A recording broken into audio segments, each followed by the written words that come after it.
je vous propose de démarrer donc ce webinaire Cap numérique sur la saison de Digitalis Future dédiée à la logistique et à la supply chain. Et je vais tout de suite donner la parole du coup à Simon Bretin, qui est vice-président de Digital 113, mais aussi le fondateur de Flutilium pour le mot d'ouverture de ce webinaire. Simon, c'est à toi. Merci Angélique, bonjour à toutes et tous. Je suis ravi d'ouvrir cette nouvelle édition du Cap numérique dans le cadre de cette huitième saison de Digital Future. Donc, quelques mots pour ceux qui ne connaîtraient pas encore Digital 113, qui est le cluster des entreprises du numérique en Occitanie. On regroupe près de 300 acteurs du numérique qui sont tous finalement engagés pour faire en sorte que la transformation digitale que vous vivez tous les jours dans vos organisations se passe le mieux possible, avec des acteurs présents à vos côtés pour vous accompagner dans ce grand challenge. De notre côté, Digital 113, notre objectif est également d'accompagner finalement toutes ces entreprises du numérique pour grandir, pour faire en sorte que ce que nous, on considère être l'industrie du numérique, donc une filière à part entière, se porte bien dans nos différentes régions, dans notre région en Occitanie, en France, en Europe, bien évidemment. Et donc, on met en œuvre un certain nombre de moyens d'action pour accompagner cette croissance. Dans ce cadre-là, il y a un sujet qui nous tient particulièrement à cœur, c'est celui, comme je l'ai dit, de la transformation digitale. Et c'est comme ça qu'est né le programme Digitalis Future, pour essayer finalement de mieux comprendre des filières, mieux comprendre comment le numérique peut aider ces filières à se transformer. On sait que c'est un enjeu extrêmement important aujourd'hui pour la compétitivité de notre économie à l'échelle française, à l'échelle occitanienne évidemment. Et on sait, en France, en Europe, qu'on est plutôt en retard là-dessus. Et donc, quelque part, c'est notre pierre à cet édifice-là, en tant que cluster, de faire en sorte d'accompagner ces transformations. Ce programme-là, on l'a construit depuis plusieurs années maintenant, puisqu'on en est à la 8e édition. Ce qu'on souhaite dans le cadre de ce programme, c'est prendre un peu le temps. On vit dans un monde qui passe très vite, dans lequel les rendez-vous, les visios s'enchaînent. L'espace de quelques mois, on a souhaité inscrire ce programme-là dans la durée pour faire en sorte que voilà, ce ne soit pas juste un webinaire ou juste une action particulière, mais bien une suite d'événements, un parcours, un programme qui s'étale sur plusieurs mois. Après l'ouverture qui a été le Filière Explorer pour comprendre un peu les enjeux, on est aujourd'hui sur Cap numérique qui est finalement la présentation d'un certain nombre de cas d'usage concrets. Je remercie tous les adhérents et non adhérents, évidemment, acteurs du digital qui présenteront ces cas d'usage concrets par rapport aux enjeux de la filière, notamment ceux qui ont été exprimés lors du premier entretien. Et puis, on enchaînera avec un certain nombre d'étapes qu'Angélique vous présentera derrière, des points pour moi qui sont importants, la connectivité avec le monde de la recherche et également, évidemment, tout ce qui peut être convention d'affaires ou grands événements avec des speakers un peu inspirants qui vont pouvoir vous permettre finalement de vous projeter dans le futur digitalisé de cette filière. Un programme comme ça, bien évidemment, ce n'est pas uniquement une vision de quelques hurluberlus du monde numérique comme on nous perçoit souvent, mais c'est évidemment des partenaires, des gens spécialistes de cette filière. Donc, je tiens vraiment à remercier les autres clusters, les autres acteurs qui ont participé à la mise en place de ce programme, notamment Tenlog, le Club Logistique Sud-Ouest, ADOC, évidemment, qui sont des acteurs importants qui nous aident à mieux comprendre, à bâtir les bons programmes, à faire le choix des bons cas d'usage et faire en sorte que ce contenu qu'on produit aujourd'hui et qu'on produit au long de ces 3 mois soit pertinent, parle aux gens de la filière et encore une fois, soit pas uniquement perçu comme une vision très numérique des choses, mais bien une vision de comment la transformation digitale peut aider ce secteur-là. Dans ce comité de pilotage, on a évidemment des acteurs de notre monde à nous, de notre monde numérique. Donc, je remercie Val Informatique et Synox, qui sont les 2 entreprises qui ont justement amené ce monde-là. Ou cette vision-là en tout cas. Et bien évidemment, une saison comme ça, des programmes comme ça ne vit que parce que y a des sponsors, il y a des gens qui croient dans cette vision-là, dans la démarche qu'on apporte. Et là, je tiens vraiment à remercier Login qui nous aide finalement à financer ce programme-là et faire en sorte que on puisse tenir ces événements-là dans le temps, saison après saison. Voilà sur les quelques mots que je voulais vous dire. Donc, je vous souhaite de très, très bons échanges, de découvrir plein de bons cas d'usage, de passer de bonnes matinées. Évidemment, tous ces contenus-là seront redisponibles en enregistrement derrière, mais les échanges que vous pourrez avoir aujourd'hui, je pense, seront très enrichissants. Vous permettront d'échanger aussi avec les personnes qui portent ces cas d'usage-là, parce que comme toujours, dans la vision d'un projet numérique, il y a la manière dont on le présente et la réalité derrière et souvent plein de questions qui arrivent. Donc, très, très bons échanges. Merci encore à tous les intervenants, tous les participants, à Angélique qui mène ce programme de main de maître et toutes les équipes de Digital 113 derrière. Et je vous dis à très vite. Et je te relaisse la parole, Angélique. Merci beaucoup, Simon, pour ce mot d'introduction qui est bien synthétique et très clair. Merci à toi.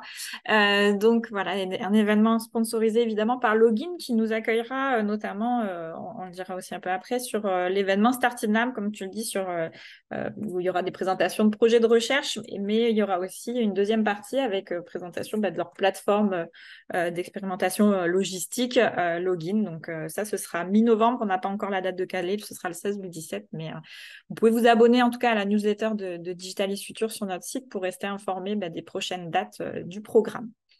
Voilà, donc tu les as cités déjà, donc c'est nos partenaires du programme Digitalis Future dédié à la logistique, donc voilà, Tenlog, le Club Logistique Sud-Ouest, ADOC, on a aussi Toulouse Métropole, Synox et Val Software qui contribuent au comité de pilotage et qui co-construisent avec nous l'ensemble de la programmation. On va sans plus tarder démarrer du coup les présentations de nos différents cas d'usage. Nous en avons 7 aujourd'hui sur des thématiques différentes. Chaque intervenant aura à peu près 10 minutes pour faire sa présentation et présenter l'entreprise et les cas d'usage. Et vous avez 5 minutes de questions. Donc, profitez-en pour poser vos questions aux différents intervenants, soit en demandant à prendre la parole. Il y a un petit onglet micro pour les participants pour demander à prendre la parole, ou alors en posant directement vos questions dans questions et réponses, les 2 petites bulles que vous trouvez sur la barre Zoom. Tout de suite, on va démarrer avec un premier cas d'usage sur la thématique de gestion des stocks avec Stéphane Delos, le CEO de l'entreprise Entico, qui va nous parler de comment tirer le meilleur parti de la zone de picking dans un entrepôt. Du coup, Stéphane, je te donne la main pour pouvoir passer tes slides et je te laisse la parole. Bonjour à tous, enchanté de pouvoir participer à cet événement avec vous. Je me présente très rapidement. Donc, je suis Stéphane Delos, le fondateur et dirigeant de la société Entico, qui est une ESN, donc une entreprise de services numériques spécialisée dans la data et dans le digital. Donc, très rapidement, je vais passer dans les slides. Donc, Entico, en fait, on a 3 activités. Une activité qui s'appelle Entico Service, qui va être plutôt sur le développement de solutions métiers et de projets autour de la data. Entico Opération, qui s'occupera plutôt des sujets d'infrastructure et d'ordonnancement et de projets cloud. Et puis, une dernière activité qui est celle dont je vais plus parler aujourd'hui, qui est Entico Logistique. Alors, je vais juste passer très rapidement. Quelques chiffres, on est 145 collaborateurs. On est plus de 40 clients qu'on accompagne et qu'on a le plaisir d'accompagner pour un chiffre d'affaires de 12,5 millions d'euros l'année dernière. On est basé sur 3 agences. Donc moi, je suis originaire de Lille, donc je suis installé à Lille, mais aujourd'hui, je suis dans mes bureaux d'Orléans et la semaine dernière, j'étais à Montpellier dans nos bureaux également. Donc on essaie de se déployer sur la France pour pouvoir justement accompagner en proximité nos clients. La proximité est importante chez nous. Je ne vais pas vous raconter les différentes activités qu'on peut avoir dans nos 3 branches. Je vais directement focuser sur l'activité de Entico Logistique et vous expliquer un peu comment est née cette activité chez nous.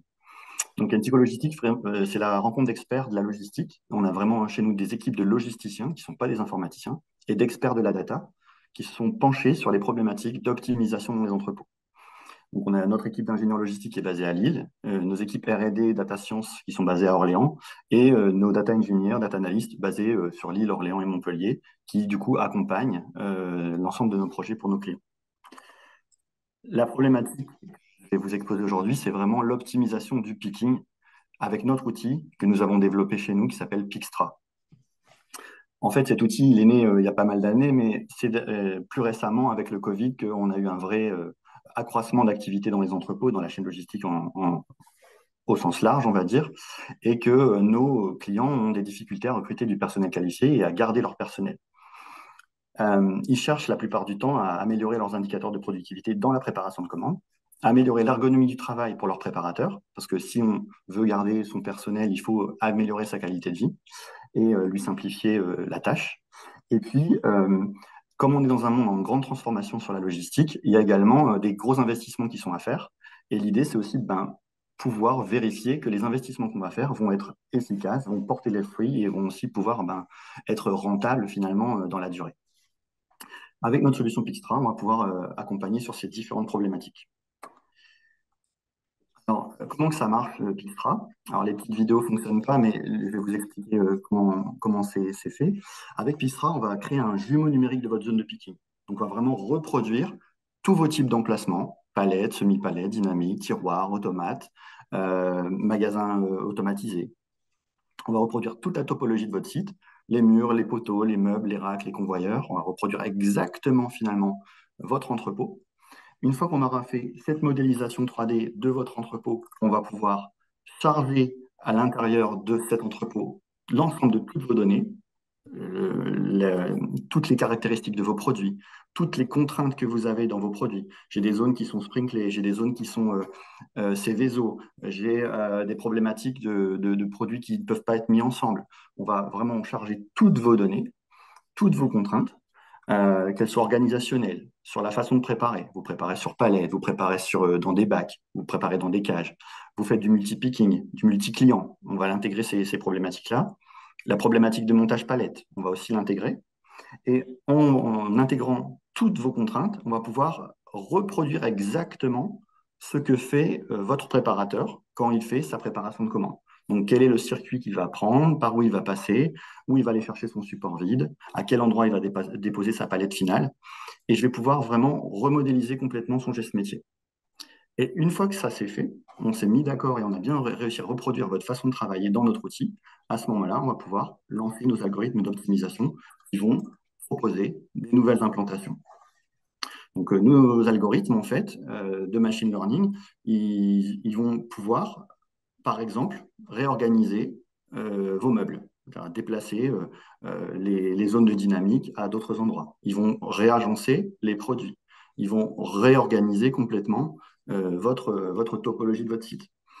Et on le fera, bien sûr, évidemment, en accord avec votre capacité à mettre en place des nouvelles solutions. Par exemple, si vous avez des contraintes fortes qui vous empêchent de changer l'essence de circulation de votre entrepôt, on tiendra compte de ces contraintes-là et on ne changera pas ce type de métrique. Donc l'idée, c'est vraiment en partenariat avec vous, en discussion avec vous, vérifier que vous êtes en capacité de faire ces changements et on pourra vous chiffrer, vous mesurer exactement l'impact d'un changement sur votre productivité.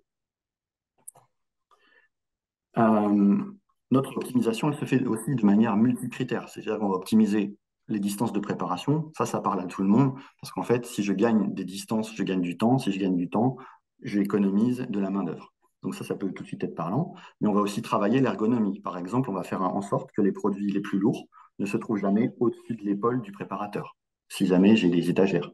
On va faire attention que les tiroirs à palettes soient positionnés de la bonne manière. Et en fait, on va mettre une note, un score à chaque type d'emplacement, à chaque type de produit, et on va faire attention à l'ergonomie finale après optimisation. On va également, en même temps, optimiser les réapprovisionnements. Parce qu'un réapprovisionnement, c'est forcément un geste cariste, donc c'est aussi du temps qui est passé.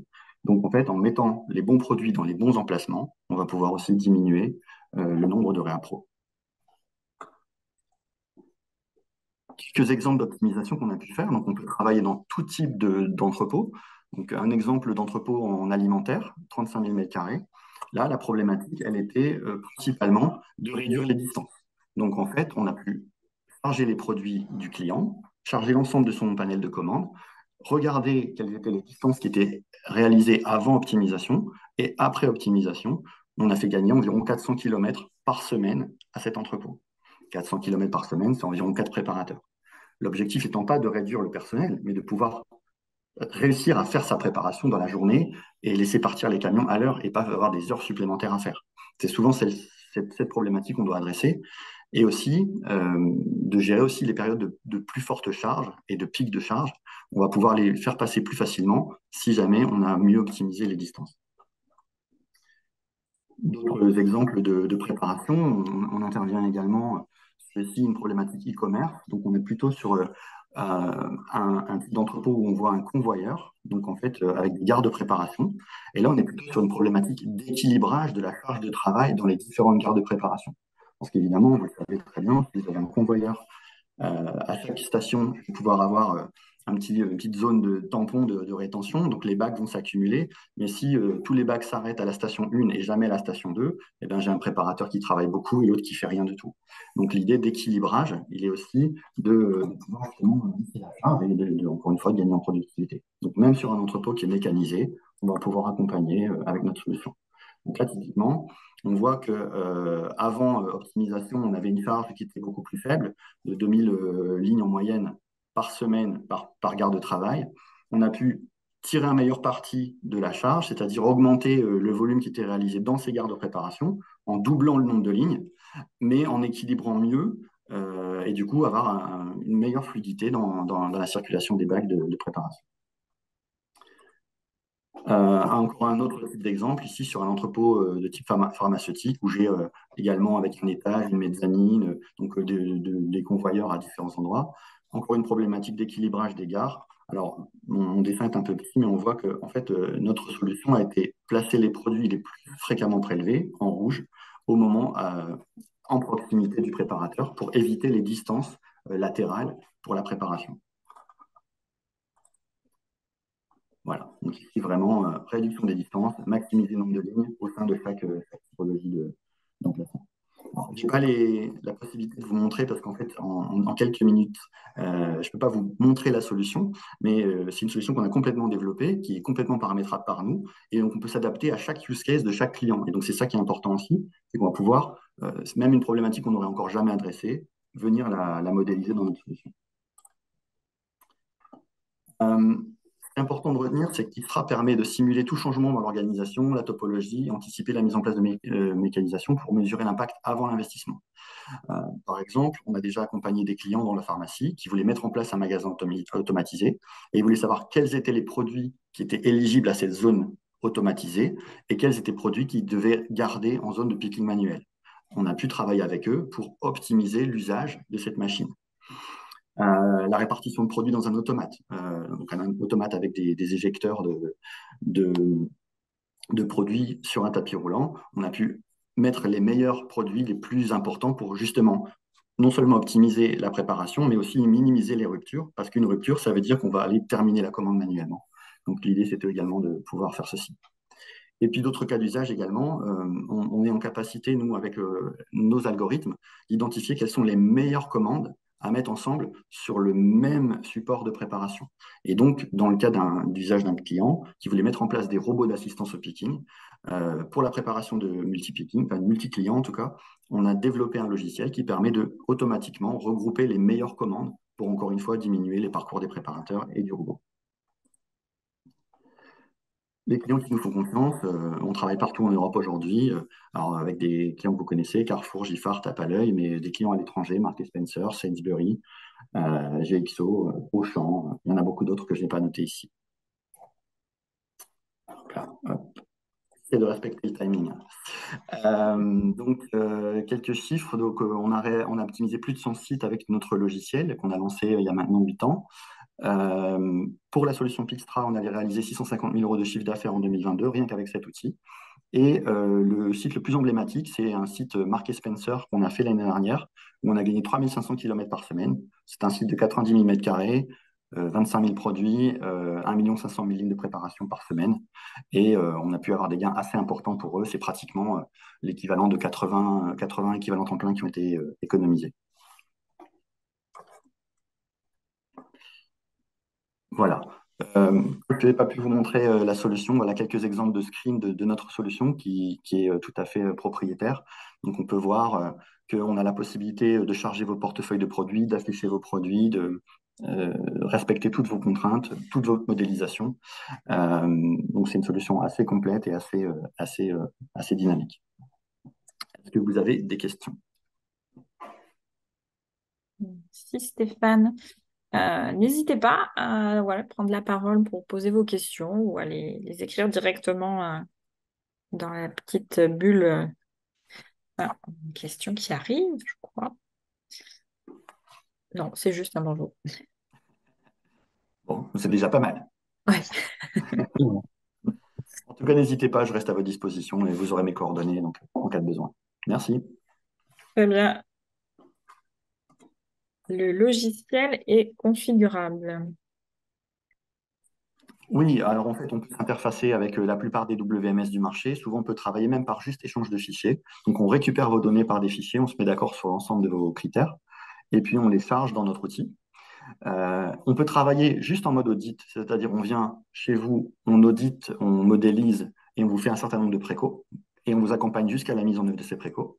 Ou on peut travailler également en mode abonnement. Donc là, on a des clients qu'on accompagne toute l'année avec eux, enfin, et qui chaque semaine nous envoient tout ce qui s'est passé dans leur préparation de la semaine.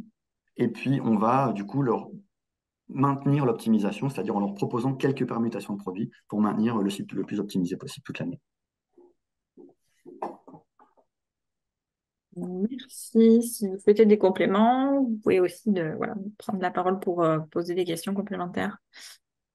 N'hésitez pas. Et si c'est bon pour tout le monde, bah, je vous propose passe à la suite et au Merci à prochain tous. usage. Merci beaucoup, Stéphane. Et donc, sur le prochain cas d'usage, donc sur l'optimisation de la qualité de service de livraison, nous avons Thierry Tepeau de Berger-Levrault, qui est responsable commercial, qui va nous présenter un cas d'usage sur comment optimiser la qualité de service de livraison des bagages de soute tout en réduisant les interventions de maintenance avec le cas de l'aéroport de Zagreb. Thierry, je te donne la main sur le passage des slides et je te donne la parole. Bonjour à tous, merci beaucoup. Thierry Thépeau, je suis responsable commercial de l'activité BL Predict au sein de Berger-Levrault. Donc, je vais vous présenter rapidement qui on est. Donc, on est un groupe français, éditeur de logiciels international et multisecteur. On est plus de 2000 collaborateurs au niveau mondial.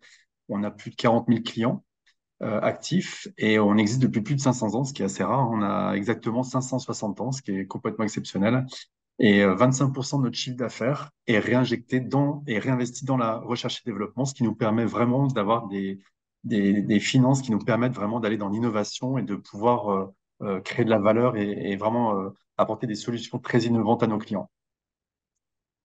Donc là, moi, je vais parler de l'activité. Donc, c'est une start-up au sein d'un grand groupe qui s'appelle BL Predict. Donc, nous, on est reliés au niveau du groupe de la façon suivante. Dans le groupe Berger-Levrault, il y a une société qui s'appelle Carl International, donc qui est leader, qui est numéro 1 en France de la GMAO et leader en Europe. Et donc, nous, on est intégré, la start-up BL Predict est intégrée dans cette activité, dans cette entité Carl International. Donc, on est une quinzaine de personnes, entre 12 et 15 personnes au niveau de notre startup qui s'appelle Bell Predict, comme je l'ai évoqué. Où là, on va retrouver des data scientists, on va retrouver des chercheurs, des développeurs. Et donc, on est une équipe également qui est intéressante. Et le fait qu'on soit dans un grand groupe, c'est qu'on a également accès à une quarantaine de chercheurs, donc des doctorants au sein du groupe, une quarantaine de personnes qui sont réparties dans la France, qui nous permettent, selon des typologies ou des problématiques clients innovants, parce que si c'est pas innovant, on n'a pas accès à ces personnes-là, on va pouvoir faire du co-développement à travers nos clients et nos équipes BL Predict et les doctorants qu'on a également et les chercheurs qu'on a au sein du groupe.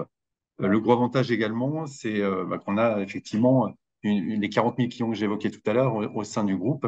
Ça nous permet justement de pouvoir rebondir d'une façon simple et pragmatique de ces différents éléments. Donc là, on retrouve également donc pourquoi BL Predict. BL Predict, quand je parle de Carl Source, en fait, au niveau du produit, on a, comment dirais-je, relevé un certain nombre de problématiques qui étaient nombreuses et qui étaient hétérogènes, notamment sur la durabilité, la disponibilité, l'efficience énergétique.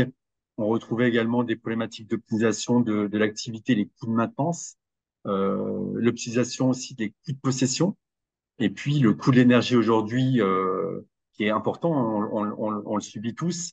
Ce coût d'énergie, donc il avait comme objectif justement de réduire ses coûts pour nos clients.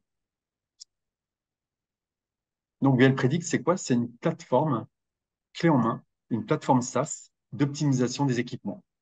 Donc j'ai évoqué sur le fait que c'est une solution qui est métier.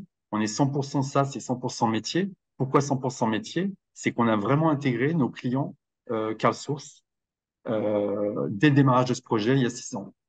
On a présenté, on a co-développé. Et là, je vais vous présenter tout à l'heure le cas Alstef. Le cas Alstef, c'est quelqu'un qui a démarré avec nous au démarrage du projet Belle Predict il y a 6 ans. Donc, on a co-développé. Nos interlocuteurs sont des gens qui ne sont pas informaticiens. Donc, même si on a une plateforme d'intelligence artificielle avec du machine learning, avec toutes les dernières technologies, notre devoir était de proposer à nos clients non informaticiens une solution avec une interface qui soit simple et pragmatique. Donc, il y a eu beaucoup d'allers-retours avec nos premiers clients en nous disant, non, non, ça c'est, vous êtes éditeur de logiciel, on l'a bien compris, mais ça, nous, on n'est pas informaticien, on ne comprend pas. Donc, revenez nous voir avec. Donc, il y a eu énormément d'allers-retours et c'est ce qui nous permet aujourd'hui d'être complètement différents des autres solutions parce qu'on est vraiment orienté métier. Et nos clients sont des techniciens, sont des ingénieurs dans le métier de la maintenance, mais en aucun cas des informaticiens. Donc, une architecture, je vais juste te présenter rapidement l'architecture. Donc, on va collecter de l'information, bien évidemment. Donc, on va s'adapter selon la configuration du client. Donc, soit on va pouvoir faire de l'acquisition MQTT, soit autrement, on va pouvoir configurer des gateways, des capteurs qui vont nous permettre de récupérer les données, en fait, dans une base de données temporelle au sein de BL Predict. Et là, on va pouvoir justement intégrer nos modèles d'intelligence artificielle, créer des alertes automatisées. Et ces alertes automatisées vont permettre en fait de créer des interventions ou des demandes d'intervention directement dans les outils de nos clients qui sont notamment la GMAO de CarlSource, mais également sur d'autres solutions également existantes. On va pouvoir également créer des points de mesure et puis pousser de l'information à travers des emails. Donc, le client, il a soit des alertes par rapport à ce qu'on va surveiller au niveau de ses équipements, soit il va pouvoir également consommer des tableaux de bord d'une façon très visuelle sur lequel il va pouvoir voir s'il y a une dérive également à travers des visuels. Donc là, je vais passer très vite parce qu'on a très peu de temps. On a un écosystème aussi, puisqu'on ne sait pas tout faire, bien évidemment.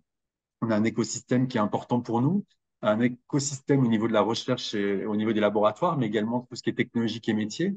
Tout à l'heure, on parlait de Synox, c'est un partenaire également de BL Predict, bien évidemment au niveau de tout ce qui est réseau privé et opéré, parce que c'est vraiment des Français et puis des gens qui sont vraiment pertinents et intéressants. On travaille également avec Simon Bretin qui a annoncé le webinaire tout à l'heure, au niveau de sa société Futiliant, qui est vraiment pertinente, intéressante dans toute la partie tableau de bord, création de tableau de bord. Donc, on fait appel effectivement à des partenaires qui nous permettent de créer de la valeur pour nos clients. Bien évidemment, nos technologies sont interopérables avec toutes on peut passer de l'OT à l'IT. Donc là, je vais par exemple vous montrer une interface très simple qui va permettre de déclarer les équipements au niveau des capteurs ou des équipements et directement retrouver ces informations reliées dans BL Predict et reliées à la GMAO. Ce qui veut dire qu'un équipement, un capteur va directement être relié entre la GMAO et BL Predict et l'équipement, bien évidemment. Donc là, on retrouve des interfaces sur la création d'alertes. Hein. Comme vous pouvez le constater, c'est très simple. On a des menus déroulants. Nos clients sont assistés par des interfaces simples et pragmatiques qui leur permettent d'être complètement autonomes rapidement. Donc là, on retrouve un tableau de bord, par exemple, de pilotage, de monitoring. Donc, les gains, ils sont très importants puisqu'on va pouvoir améliorer l'exploitation des infrastructures, donc réduire les coûts de plus de 25%, réduire les dépenses énergétiques, on est au minimum à 15%, et puis on va organiser, qualifier les interventions. Concernant la partie optimisation des équipements, ben là, pareil, on va augmenter la durée de vie des équipements puisqu'on va les gérer d'une manière différente. On va gagner en productivité également, hein, de l'ordre de 20%, et puis on va modéliser les comportements.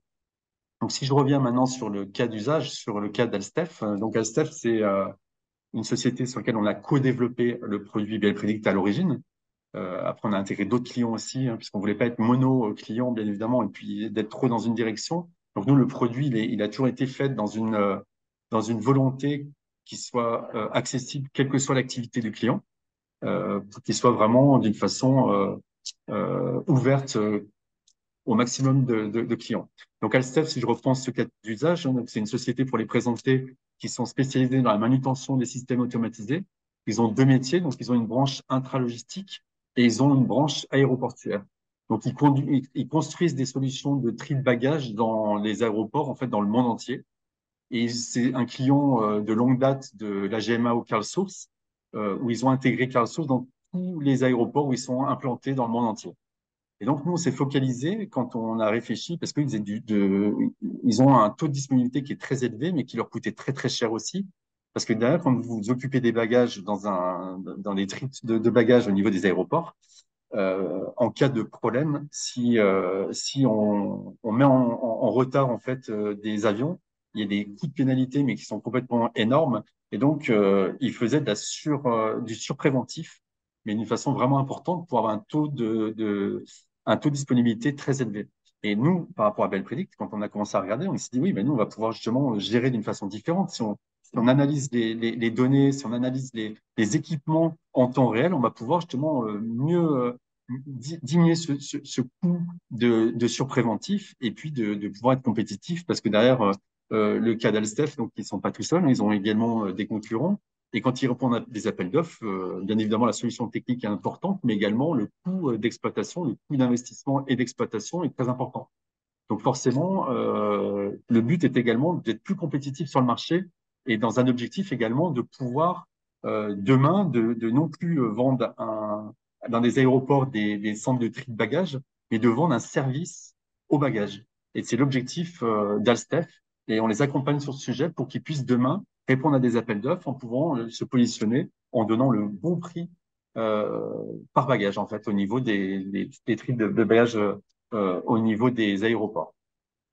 Donc, nous, le challenge était de développer et mettre en place une maintenance prévisionnelle du système de tri de bagages, comprendre le comportement et puis surtout d'assurer le suivi des carousels et des convoyeurs. Donc, le projet, on a mis des capteurs en fait sur 10 convoyeurs équipés. On a équipé donc de 7 capteurs, pardon. Et sur tout ce qui est carrousel, on était autour de 8 capteurs avec la récupération de tout ce qui est intensité, température, tout ce qui est vitesse, vibratoire et bien évidemment d'annoncer également aux clients le nombre de bagages qui étaient traités. Donc ça nous amène à des données, un peu plus de 700 000 données par jour au niveau de ce cas d'usage. Donc le résultat, hein, c'est une meilleure connaissance des équipements de terrain. Ça permet également d'améliorer la disponibilité, la conception des équipements, et puis justement de réduire des centaines d'heures d'optimisation par an. En fait. Donc on retrouve un gain considérable sur les tournées des diagnostics. Donc on a réduit de 80% le nombre de tournées de diagnostics. On a réduit le surpréventif que j'évoquais tout à l'heure de 30% et le taux de disponibilité de 99,99% pour le cas de l'aéroport du Zagreb. Donc ça, c'était le premier cas d'usage au niveau de ce client-là. Et on est en train de déployer BL Predict, en fait, dans d'autres aéroports, à Mexico notamment, en Nouvelle-Zélande, et on est en train de déployer BL Predict de partout où ils sont installés au niveau d'Alstef. Donc c'est plutôt un véritable succès. Et ils ont même rebaptisé nos technologies parce qu'ils ont complètement intégré nos technologies dans leur solution. Ils ont rebaptisé leur offre Bag Expert. Et en fait, c'est BL Predict qui est dedans, qui permet de créer ce service, qui est plutôt qui permet de vraiment créer de la modernité, de l'innovation auprès d'Alstef et de répondre à une vraie problématique au niveau des aéroports. Donc là, un petit témoignage, quelques mots de Benoît Lepointe, qui est notre interlocuteur au niveau et qui nous a vraiment aidé et poussé donc au sein de BL Predict depuis nos débuts. Donc c'est un vrai ambassadeur pour nous et on les accompagne au niveau international. Donc au niveau de BL Predict, hein, comme j'ai évoqué tout à l'heure, nos technologies ne sont pas sont ouvertes en fait à tous. Donc on va aussi bien travailler sur des hôpitaux que dans l'industrie, donc on a des clients de toute taille, donc des gros clients, on parle toujours des plus gros, mais on a également des clients de toute petite taille. On va même jusqu'à la ville de Baziège, hein, qui utilise nos technologies pour une meilleure gestion de ces bâtiments au niveau énergétique. Et pourtant, c'est une commune de 3500 habitants. Donc, on sait vraiment adresser un marché qui est complètement on peut passer d'un petit compte à des très, très grands comptes. Et donc, nos technologies sont là vraiment pour s'adapter aux besoins, pour optimiser les équipements de nos clients, pour une meilleure gestion. Voilà, donc vous retrouverez mes coordonnées juste en dessous et je suis à votre disposition si vous avez des questions. Merci Thierry. N'hésitez pas du coup à poser vos questions. On a encore quelques minutes pour les questions.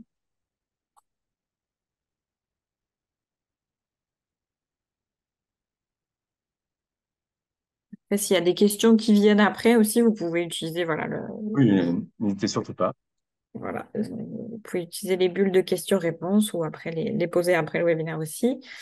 Si vous souhaitez recevoir les présentations, les slides, enfin si tous les intervenants sont d'accord, n'hésitez pas à me les demander par mail. Normalement, vous avez eu une confirmation de ma part ce matin.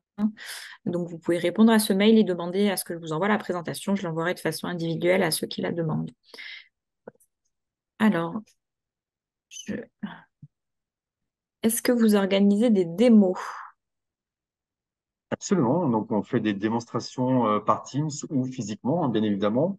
Alors, on fait des webinars et puis on fait également des démonstrations directement individuelles, hein, avec des équipes, hein. Donc, on n'a aucun souci. Vous pouvez rassembler des personnes chez vous qui sont intéressées. En 1 heure de temps, on peut vraiment vous présenter la solution BL Predict. On vous représente plus précisément l'architecture, toute notre méthodologie aussi d'accompagnement et vous expliquer comment on peut démarrer ensemble, tout simplement. Donc ça prend en 1 heure de temps, vous avez vraiment une vraie vision de nos technologies, sachant qu'on sait adresser le marché de l'industrie, mais également le marché énergétique au niveau des bâtiments, puisqu'on gère beaucoup de bâtiments. Et tout à l'heure, vous avez vu dans nos références, notamment RTE, on gère les bâtiments justement de RTE. On gère les bâtiments des hôpitaux de Lyon, par exemple, aussi pour optimiser les coûts les coûts énergétiques. Donc on sait adresser ces deux marchés-là. Et on a une seconde question. Oui. Est-ce que la solution est interopérable tout logiciel? Absolument. Tout à fait. Donc, on a une interopérabilité qui est complète, hein, puisqu'on va toujours trouver des solutions, parce que derrière, des fois, c'est plus complexe. Mais on va apporter des solutions. On va pouvoir accéder à des données. Tout à l'heure, je parlais de notre GMAO. Donc, nous, on va récupérer l'historique pour être beaucoup plus performant l'historique de la GMAO. Mais si demain, vous avez d'autres solutions, on va pouvoir justement les intégrer également pour pouvoir se nourrir BL Predict de l'historique de nos clients pour qu'on puisse être beaucoup plus performant au niveau des préconisations qu'on va faire à travers BL Predict. Donc oui, on sait se connecter à tout type de logiciels de gestion, mais également aux environnements, aux équipements de nos clients. Et une seule petite précision aussi qui est importante, c'est que BL Predict n'est pas réservé qu'à des équipements dernière génération. On équipe également donc on sait les adresser, mais on sait également équiper des équipements qui peuvent avoir 50 ans, 70 ans. Et là, on va les équiper pour les faire parler et pouvoir communiquer. On va les équiper de matériel, de capteurs qui vont correspondre aux attentes du client avec notre batterie de partenaires qui sont référencés chez nous. On va trouver la solution et on va pouvoir faire communiquer cette machine, la moderniser et pouvoir l'intégrer dans l'écosystème du client Bell Predict. Ok, super. Merci, merci pour vos Un questions. grand merci à vous, hein. Et merci Thierry pour cette présentation du cas d'usage de l'aéroport. Et bravo en tout cas, un beau cas d'usage. Merci. Et on va maintenant passer au prochain cas d'usage sur l'optimisation des process de gestion avec Zaïf Al-Yacoub, qui est ingénieur commercial chez YWZ Consult et qui va nous parler de comment intégrer du coup les nouvelles technologies dans un système déjà existant. Zaïf, je t'ai donné la main pour le passage des slides et je te laisse la parole.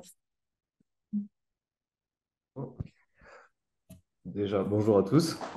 Merci, ça va être compliqué de passer après Thierry. Très belle présentation en tout cas.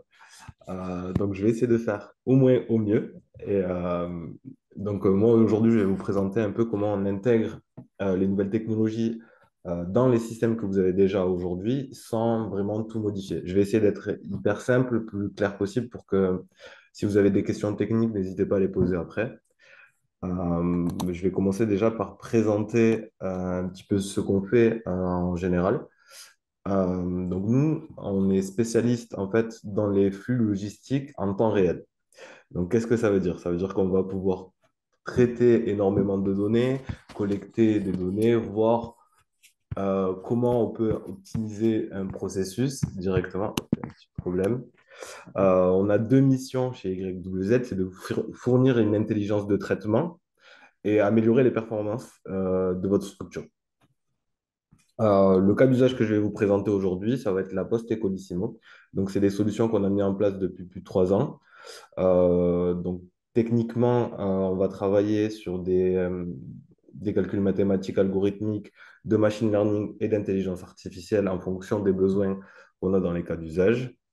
Et, euh, et je vais passer à la slide suivante. Hop, pardon. Donc, Cirrus, c'est notre solution qu'on a implantée un peu partout en France. Aujourd'hui, on est sur plus de 21 sites. Donc, et dans les dom et France métropolitaine. Et donc, tout est interconnecté, interopérable. Le vrai cas d'usage que je vais vous présenter aujourd'hui, c'est comment, en gros, notre solution va s'intégrer par rapport à votre entrepôt. Dans le schéma que vous voyez un peu plus haut ici, sur le côté à gauche, Cirrus, c'est notre logiciel. On va se positionner en surcouche par rapport à vos données existantes. Donc, on a des collègues aujourd'hui qui parlent de WMS, de TMS. Nous, on va vraiment, c'est pas un travail concurrent, mais on va travailler avec les données qu'on a déjà. On va se positionner au-dessus. Ce qui va nous permettre à nous de vraiment d'augmenter les cadences de traitement, les hautes cadences par exemple, sur Polissimo, on est sur 51 000 traitements marchandises par heure. Ben, les chiffres d'hier, je les ai là, c'était 800 000 traitements à la journée. Donc, on a traité plus de 500 millions de marchandises en 2021 pour l'année Covid. Et donc, on va dire, quels sont les avantages que vous avez à intégrer de telles solutions, de la technologie dans votre entrepôt? Donc, on va pouvoir une économie de coût de 20 à 30%. On peut avoir une démarche carbone où on va pouvoir augmenter la production augmenter la production tout en gardant le même matériel, donc d'où l'optimisation. Il y a aussi d'autres avantages dans l'industrie 4.0 où on va réduire le toucher colis par exemple, donc forcément les accidents de travail, l'ergonomie au travail comme le collègue tout à l'heure qui en parlait un petit peu. Euh, Après, on va pouvoir vraiment travailler sur tout ce qui est traçabilité, système des données, collecte des données, euh, mais nous, c'est vraiment les données logistiques. Notre donnée, c'est le traitement de données en temps réel. Je vais repasser sur la slide pour vous montrer juste pour vous porter l'attention par rapport au petit robot qui est ici sur le schéma. Euh, on a des solutions qui ont été finalistes des rois de la supply chain. On a des solutions qui nous permettent de guider des petits robots ELV. Donc, c'est ce qui nous a permis d'être finalistes. Donc, on est content de ça. Et, euh, et on va pouvoir vraiment s'intégrer dans n'importe quel cas de figure de votre structure. Ça veut dire, quel que soit votre besoin, que vous soyez une petite ou une grande entreprise, quels que soient vos objectifs, on va pouvoir venir, nous, avec notre intelligence de traitement, pouvoir vous accompagner dans tous vos projets. C'est un des défis que tous les industriels, entre guillemets, ils vont être amenés à comprendre et à évoluer. C'est sur tous les défis de demain. Donc, les entreprises qui ont établi, j'ai quelques domaines si vous voulez, qui ont suivi ce processus d'industrialisation vers l'industrie 4.0, ils ont augmenté jusqu'à 22% de leur chiffre d'affaires. Ça, c'est les données. Je pourrais vous les partager après si vous voulez, les données. Hop, merci. Là, je vous ai mis quelques petits conseils pour des gens qui ne sont vraiment pas dans l'industrie 4.0, qui n'ont pas vraiment euh, travaillé sur ce côté-là. C'est un peu comment on peut améliorer votre chaîne de production. Donc, améliorer la qualité de produit, augmenter l'efficacité de votre productivité, la personnalisation des produits, l'optimisation des coûts, améliorer les performances. On va pouvoir travailler vraiment sur chacun des points que vous avez chez vous en fonction de votre besoin. Je suis peut-être allé un peu vite. Si vous avez des questions, n'hésitez pas à les poser. Hop. Donc ça, c'est pour les contacts et merci. Mais je vais bien répondre à toutes vos questions si vous voulez. Merci, Dave. Euh, Juste pour l'information, c'est un nouvel exercice pour moi, les webinaires. Donc, je vous remercie. Je vais juste vous remontrer un slide en 2 secondes pour que vous compreniez comment on intègre sur nos solutions. Si vous voyez à la caméra, en fait, c'est un petit boîtier comme ça qui va intégrer, qui va rendre votre entrepôt connecté. Donc, on va l'intégrer directement dans votre entreprise et c'est la seule chose qu'on vient installer chez vous. Donc, on ne vient surtout pas modifier votre structure existante. On arrive avec notre technologie et on améliore vraiment ce que vous avez chez vous. Super, merci. Du coup, n'hésitez pas pour poser toutes vos questions.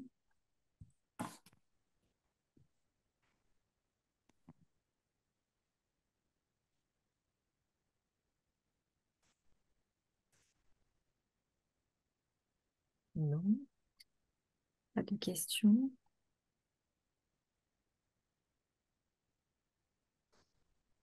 Ah, belle solution. Un bon commentaire. Mais je serais ravi de vraiment la présenter en termes techniques. Là, j'ai vraiment pris un cas d'usage spécifique à la logistique parce que je voulais pas me perdre sur tout où est-ce qu'on pouvait travailler. On peut travailler sur du portuaire, sur de l'aéronautique, sur des chaînes de production complètes. Je pense à des batteries. On a aussi un sujet avec un aéroport, mais Thierry, je serais ravi d'en discuter avec toi un peu plus tard, à l'occasion. Donc, sur ce cas d'usage-là, c'est assez fermé, mais je serais ravi de faire d'autres présentations avec vous pour parler plus globalement de la solution au complet. Ok, super. Apparemment, pas de questions pour l'instant.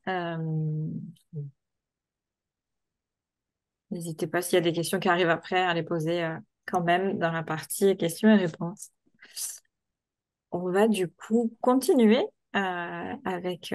Donc, merci beaucoup pour ton intervention, Dave, et du coup, pour ce premier exercice de webinaire qui réussit.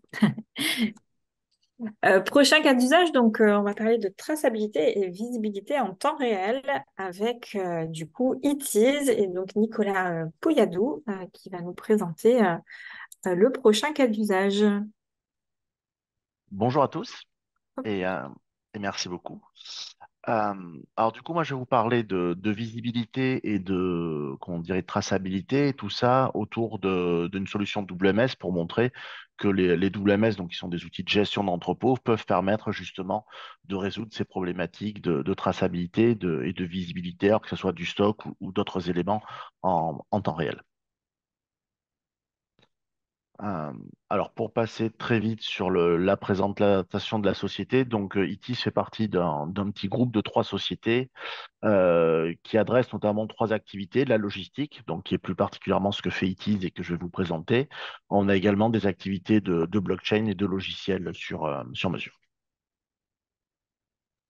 Je vais faire une petite introduction pour expliquer ce qu'est rapidement un WMS et à qui ça peut s'adresser. Donc, les WMS, c'est vraiment des outils de gestion physique des stocks, donc des entrepôts. Donc, déjà, clairement, ça s'adresse qu'aux entreprises qui gèrent des stocks. Toutes les entreprises tertiaires qui ne manipulent pas physiquement des produits ne sont pas du tout concernées. Ça concerne aussi certaines activités, notamment où la traçabilité est obligatoire. Donc, on retrouve ça un petit peu dans la pharma, dans l'agroalimentaire, certains secteurs, voilà, un petit peu particuliers. Euh, Là, par contre, beaucoup plus généraliste, c'est des gens qui ont envie d'optimiser leur productivité, la fiabilité. Donc, ça va tout à fait en complément des solutions qui ont été présentées précédemment par les différents interlocuteurs. Voilà, je pense que l'ensemble des choses que l'on a vues sont tout à fait complémentaires. Les besoins de supervision en temps réel, donc là, ça rejoint la problématique de visibilité temps réel. Et ensuite, on le voit de plus en plus, c'est des secteurs comme par exemple le e-commerce où la logistique finalement devient un facteur de compétitivité et n'est pas juste qu'on dirait une contrainte où il faut à un moment donné déplacer des cartons. Pourquoi? Lorsqu'on retrouve souvent, c'est la fiabilité des stocks qui est insuffisante. Le commissaire aux comptes vient faire l'inventaire de fin d'année, on se rend compte qu'il y a des gros problèmes et donc là, ça fait parfois allumer certaines alertes. Euh, Trop d'erreurs de préparation ou des coûts de contrôle trop élevés, les délais de préparation qui sont trop importants, on n'est pas assez compétitif, ça on le voit souvent. La nécessité aussi de gérer des informations qui ne sont pas supportées par les SI actuels ou d'intégrer des technologies comme celle par exemple présentée par mes confrères juste avant. Et puis ensuite, bien sûr, la nécessité de réduire les coûts ou des besoins de mécanisation. Ensuite, sur les solutions WMS, parfois ça fait peur à certaines entreprises. Il y a vraiment différentes solutions qui adressent des tailles de structures différentes. On n'aura pas la même solution pour une PME que pour une grande entreprise internationale à l'Amazon, par exemple. Au niveau des fonctionnalités, alors, d'un WMS, là, je vais vraiment y passer très, très vite, mais grosso modo, un WMS, ça gère ce qui se passe dans l'entrepôt, de la réception jusqu'aux expéditions, en passant par comment dire, de la qualité, différentes choses, et bien sûr, toutes les infos qui vont être la visibilité en temps réel et la traçabilité. Ce que le WMS apporte, donc, c'est un pilotage de l'activité en temps réel. Ça, je vais le détailler juste un petit peu après. Tout ce qui va être la supervision. Et ensuite, ça va permettre d'augmenter l'efficacité et l'efficience des processus. Et ensuite, d'avoir des capacités technologiques que parfois n'ont pas un simple ERP ou une gestion commerciale. Pour entrer un petit peu plus dans le vif du sujet, en termes de visibilité en temps réel, donc ça, c'est quelque chose qui apporte vraiment énormément de plus-value à une chaîne logistique. C'est d'être capable, dans un système, de savoir ce qui se passe en temps réel. Donc, ça peut aller de savoir où sont ses stocks, savoir où sont ses produits, comment on le vend en e-commerce, l'état d'avancement d'une commande. Donc, il y a différents intérêts. Et cette visibilité en temps réel, alors de manière très basique, ça c'est ce qu'on retrouve à peu près dans tous les entrepôts informatisés, c'est déjà l'utilisation de terminaux mobiles, alors terminaux mobiles, tablettes ou autres, enfin c'est comment dire, des objets mobiles qui vont permettre de déclarer l'avancement des tâches que l'on fait. Donc, ça peut être modifier un produit, préparer un produit, charger un camion. Ça, remonter en temps réel les informations vers le serveur. Alors, en l'occurrence, là, moi, je vais parler de WMS, mais ça pourrait être d'autres systèmes informatiques. Ensuite, de plus en plus, on se rend compte que dans les supply chains ou les entrepôts, de manière plus précise, on a des systèmes d'information qui sont plus tout seuls à gérer l'activité. C'est un ensemble de systèmes, par exemple, un site de e-commerce qui va envoyer les informations à l'ERP, qui va les transmettre au WMS et pourquoi pas après au TMS. Donc, c'est un ensemble de systèmes qui vont collaborer pour être capables d'effectuer les actions. Et ça, c'est assez standard maintenant, mais de plus en plus, ces systèmes arrivent à communiquer en quasi temps réel. Ensuite, pour parler un petit peu sur les technologies et se projeter, on a des solutions, alors comme la RFID, par exemple, je ne les ai pas toutes listées, bien évidemment, mais qui permettent d'avoir comment dire, de récupérer de l'information de manière temps réel et parfois même automatique.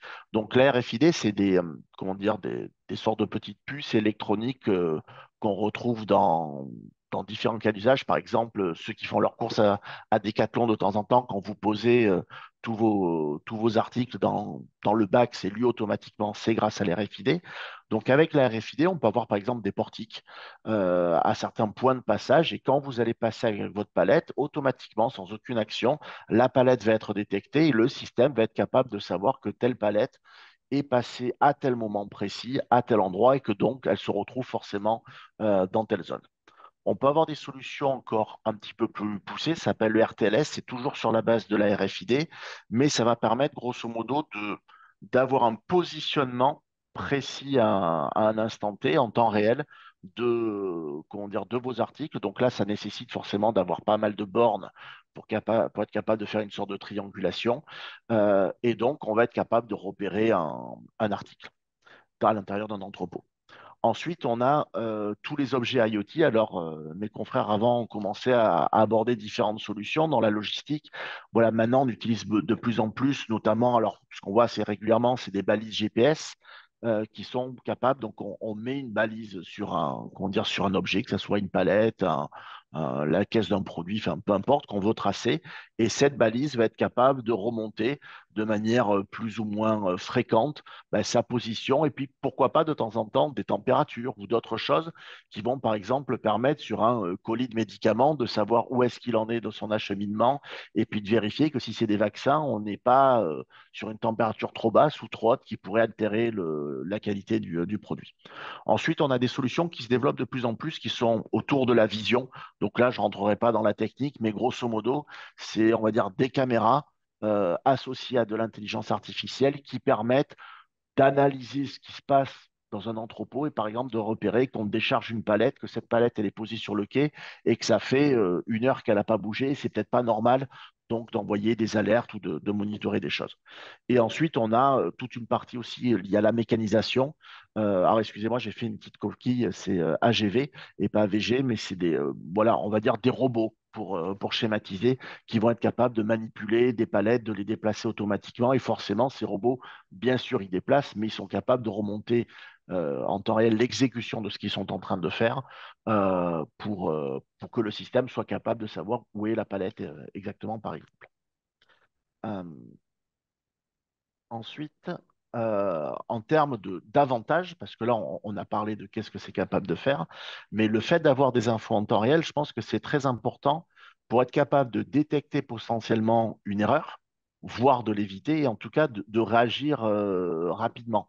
Donc, typiquement, un produit qui ne serait pas rangé au bon endroit, parce que c'est un humain qui l'a rangé et qui l'a mis un produit, je sais pas, surgelé en ambiant, bah, si on s'en rend compte 3 heures après, il y a des chances que le produit faille le jeter. Si on s'en rend compte dans la seconde ou les quelques minutes qui suivent, peut-être qu'on sera capable d'aller vite remettre le produit à la bonne température et de pas l'avoir perdu. Donc ça, c'est vraiment toute une notion de détection et de correction. Ensuite, c'est la prise de décision. Plus on a les informations en temps réel, plus on va être capable comment dire, d'aller ranger, par exemple, un produit au bon endroit parce qu'on sait que derrière, il va vite repartir, donc on va faire du cross-docking plutôt que d'aller le mettre en stock, de prévenir un transporteur qu'il faut qu'il change la taille du camion, qu'il envoie un second camion parce que la semi sera pleine. Enfin, c'est un ensemble de choses qui permettent vraiment de prendre des décisions d'une meilleure qualité. La limitation des pertes de temps, donc l'exemple concret, c'est si quand on déplace une palette, on enregistre en temps réel où elle est, mais quand on la cherche, le système sait exactement où elle est et on ne perd pas de temps à aller la chercher. Et ensuite, c'est tout un tas de services.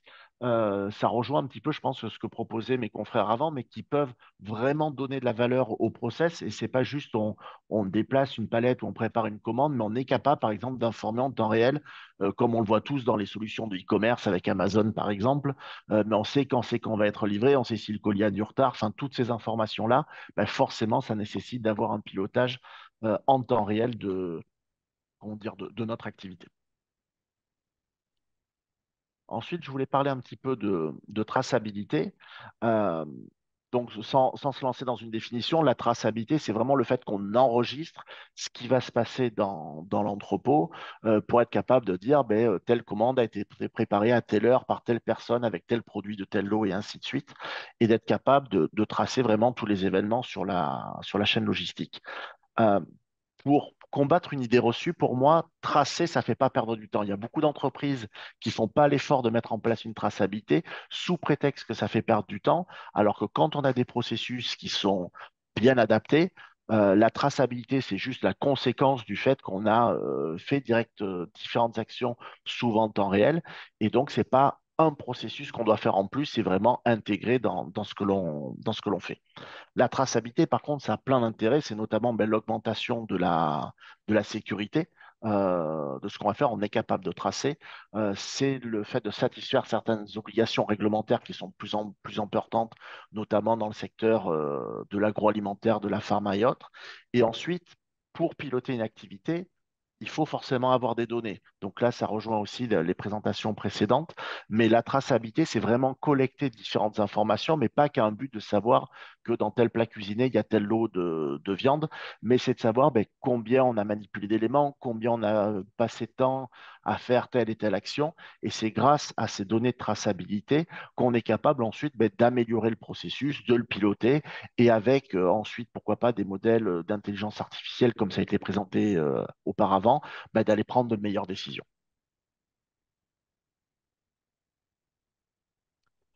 En termes de cas clients, alors je ne vais pas rentrer autant dans le détail des chiffres et des gains que l'ont fait certains de mes confrères avant, mais voilà, j'ai voulu prendre 3 exemples d'activités différentes. Le laboratoire Lobo, c'est un façonnier qui fabrique des compléments alimentaires et qui avait notamment une problématique que dans ses matières premières notamment, il était obligé de jeter trop de produits du fait de produits qui devenaient obsolètes. Et ça, ce problème-là de produits qui étaient jetés, ce n'était pas forcément des appros mal gérés, c'était notamment qu'on ne respectait pas le FIFO. Donc, on entamait différentes matières et parfois sans prendre en premier les plus anciennes. Et donc, ça crée des problèmes. Et là, c'est la mise en place d'un WMS qui a permis justement de mieux respecter le FIFO, notamment parce qu'on savait aussi gérer les produits et le stock en temps réel. Et quand on déplaçait un sac, par exemple, d'une farine quelconque, ben, on savait où elle était. On était capable de dire à l'opérateur, ne la renvoie pas au magasin, mais renvoie-la à l'autre atelier de production pour ne pas entamer de sac. Et donc, du coup, ça permet de réduire comment dire, les produits jetés, l'obsolescence de ces produits. Ensuite, la gestion de la quarantaine, ça, voilà, c'est un secteur où il y a beaucoup de contrôle qualité. C'est important d'être capable de bloquer. Et il est évident que sur tout ce qui va toucher la qualité, quand on est capable de dire ce produit est non conforme, il faut que je le bloque, plus on réagit vite, plus on limite les risques que ce produit puisse être utilisé dans une fabrication ou soit expédié à un client. Et ensuite, bon, la visibilité des stocks en temps réel, ça, c'était vraiment comment dire, un enjeu sur l'ensemble des problématiques, avec notamment aussi le fait d'être capable de gérer du multi-emplacement, donc de dire un produit, il n'est pas présent qu'à un seul endroit, mais il est présent là, là, là et là, et de gérer une multitude d'emplacements.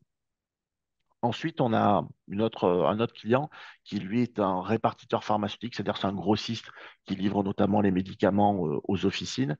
Donc là, il y avait clairement un enjeu réglementaire de traçabilité.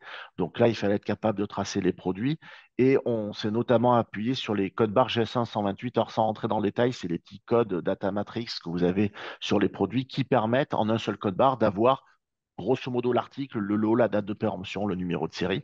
Donc tout ça, c'est un outil qui permet de faire de la traçabilité de manière enfin, non chronophage. On a juste un scan à faire, on récupère toutes les informations et donc ça, on valide toutes les informations sans risque d'erreur. Ensuite, on avait des contraintes de stockage à respecter. Donc ça, c'était vraiment important puisque dans les médicaments, vous avez par exemple des vaccins qui doivent être stockés impérativement au froid. Là, c'est pour dire que la bonne conservation des produits. Vous avez des produits stupéfiants qu'on est obligé de stocker dans des chambres fortes bah, pour des questions de, comment dire, il faut éviter de se les faire voler. Ça peut être un peu gênant.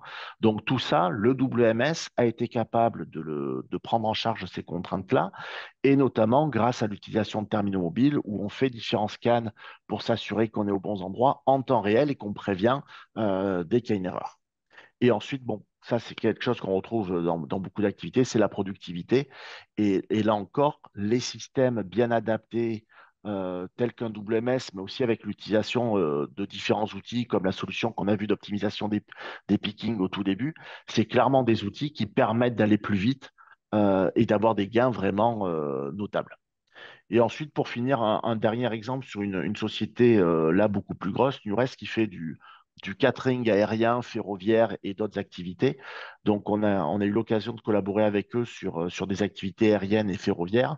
Donc là, eux aussi, une obligation de traçabilité complète avec des besoins d'étiquetage aussi de leur côté, puisque là, tous les produits n'arrivaient pas étiquetés correctement. Bien sûr, de la validation en temps réel avec des terminaux, ça c'était essentiel dans leur activité, justement pour être capable de tracer l'ensemble des flux. Ensuite, eux avaient des process qui sont quand même assez spécifiques. Ce pas des activités d'entreposage traditionnelles.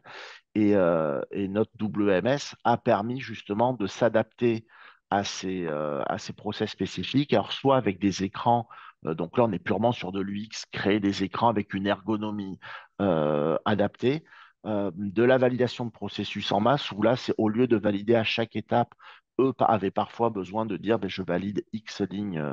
Comment dire, d'un coup. Et c'était parfois aussi des choses un peu spécifiques. Par exemple, ils ont beaucoup de retours de marchandises dans ce qu'ils ont livré dans un avion. Par exemple, ils livrent la marchandise dans les chariots qu'on voit circuler au milieu des allées. Et parfois, ben, ce n'est pas juste un comptage en retour, ça peut être comment dire, les petites touillettes là, qu'on vous donne pour les cafés.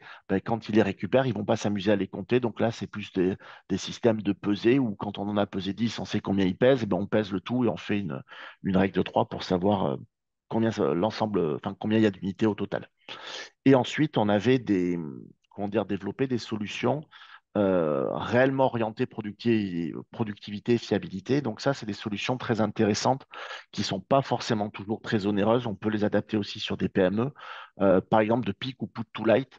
Donc là, sans rentrer dans le détail technologique, c'est des systèmes lumineux qui vont s'allumer pour vous dire où prendre un produit, où le déposer. Donc typiquement, on faisait de la préparation sur des meubles dynamiques. Ça paraît tout bête, mais quand vous avez une lumière qui vient s'allumer juste au-dessus du produit que vous devez prendre, ben, ça vous fait gagner quelques petites fractions de secondes. Et ça, répété X milliers de fois dans la journée, ben, vous avez vraiment des gains de productivité et de fiabilité qui sont intégrés. Et ensuite, il y avait pas mal de choses qui étaient liées à de la pesée. Et le fait d'utiliser, par exemple, des balances connectées, bah, plutôt que de ressaisir un poids sur un système informatique et de le taper au clavier, quand on est capable de le récupérer automatiquement, c'est tout bête, mais on gagne en fiabilité et on gagne en temps. Voilà, j'ai essayé de respecter moi aussi le timing pour pas être le seul à être trop bavard. On est toujours bon sur le timing. Merci, Bon, merci beaucoup, Nicolas, pour ton intervention. Il nous reste 2 petites minutes pour des questions, s'il y en a.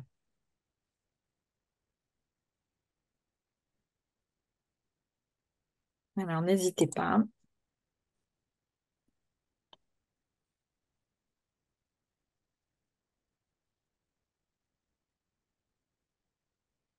Donc, s'il n'y a pas de questions, c'est pas un souci. Je vous propose qu'on passe au prochain cas d'usage, du coup sur la traçabilité, cette fois-ci sécurisée des échanges, avec Charles-Étienne Gariel qui travaille pour NetExplorer.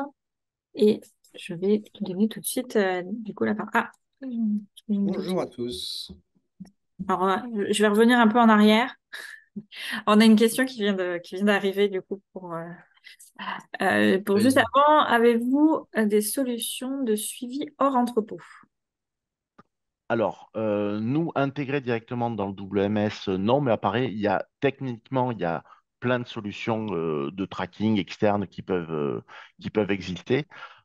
Sur des moyens technologiques différents. Donc après, là, il faut vraiment rentrer dans les détails pour savoir quel est le besoin. Mais c'est vrai que dès qu'on sort de l'entrepôt, faut savoir ce que c'est. Est-ce que c'est juste du stockage sur des zones, style les parkings ou des aires de stockage à l'extérieur? Est-ce que c'est du transport? Ou là, c'est plus intermède. Il faudrait rentrer dans le détail. Mais en tout cas, les technologies qui permettent de faire du tracking outdoor, ça, c'est sûr, ça existe. Après, à voir avec quel logiciel le faire exactement. Ok, merci pour ces précisions.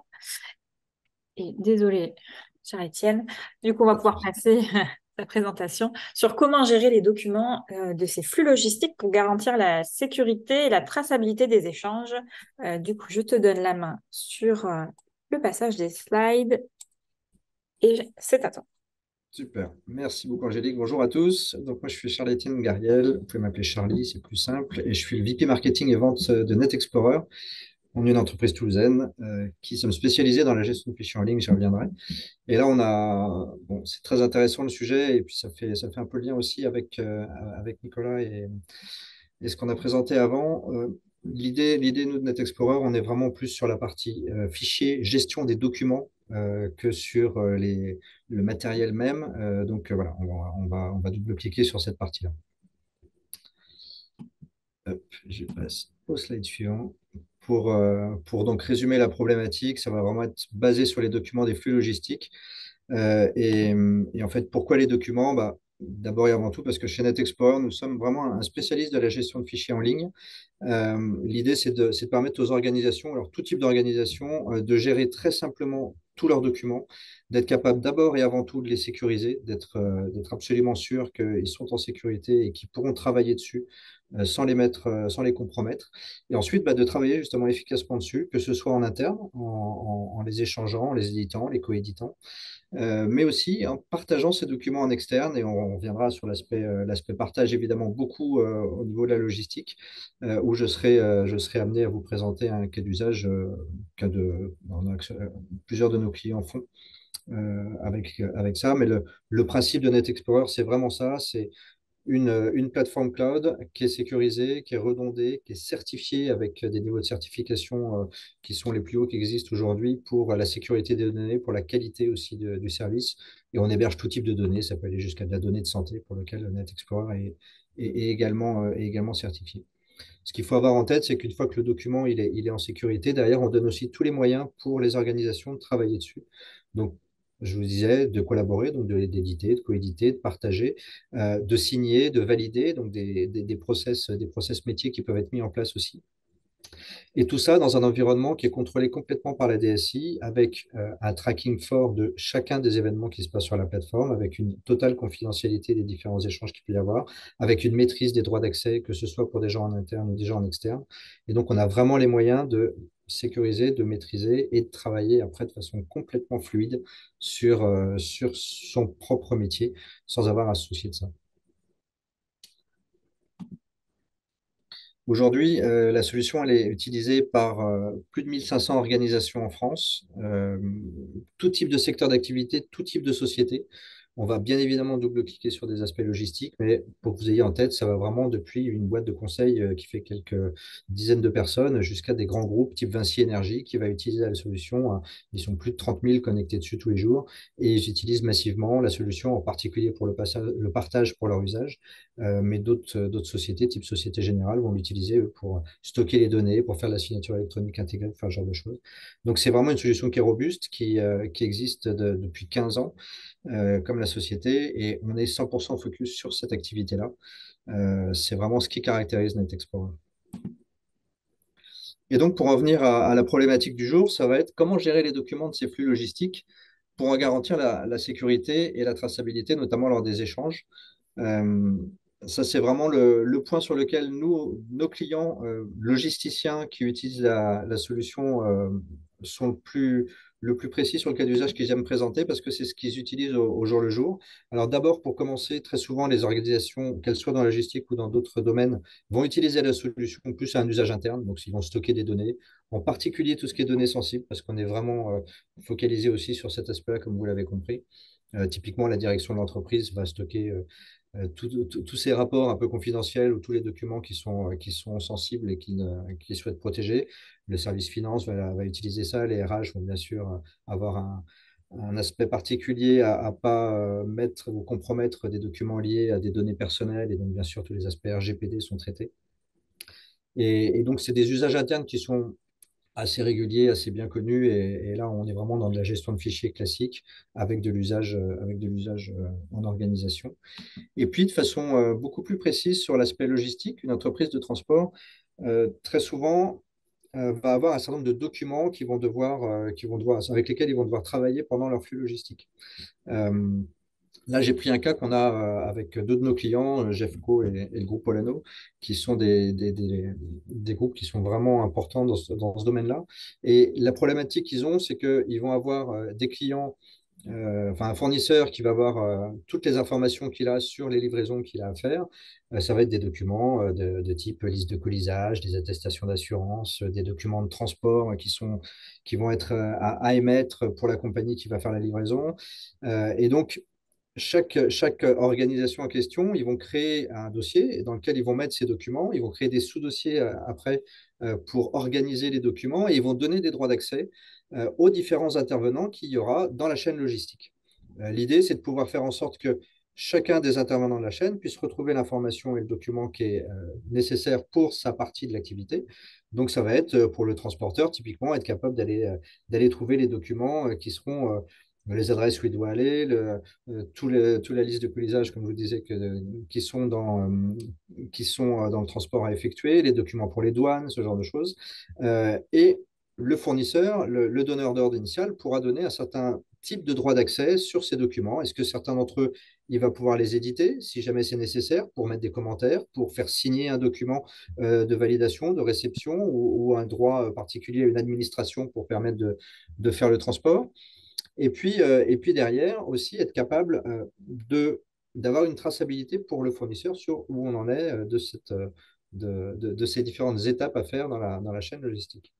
Et bien sûr, à l'arrivée, il y a le client lui aussi qui a un certain nombre de documents auxquels il va avoir accès. Donc, de la même façon, il va pouvoir accéder aux documents, modifier ceux qui sont modifiés pour, par exemple, mettre des commentaires dans un bon de réception sur lequel qu'il va devoir plus tard signer.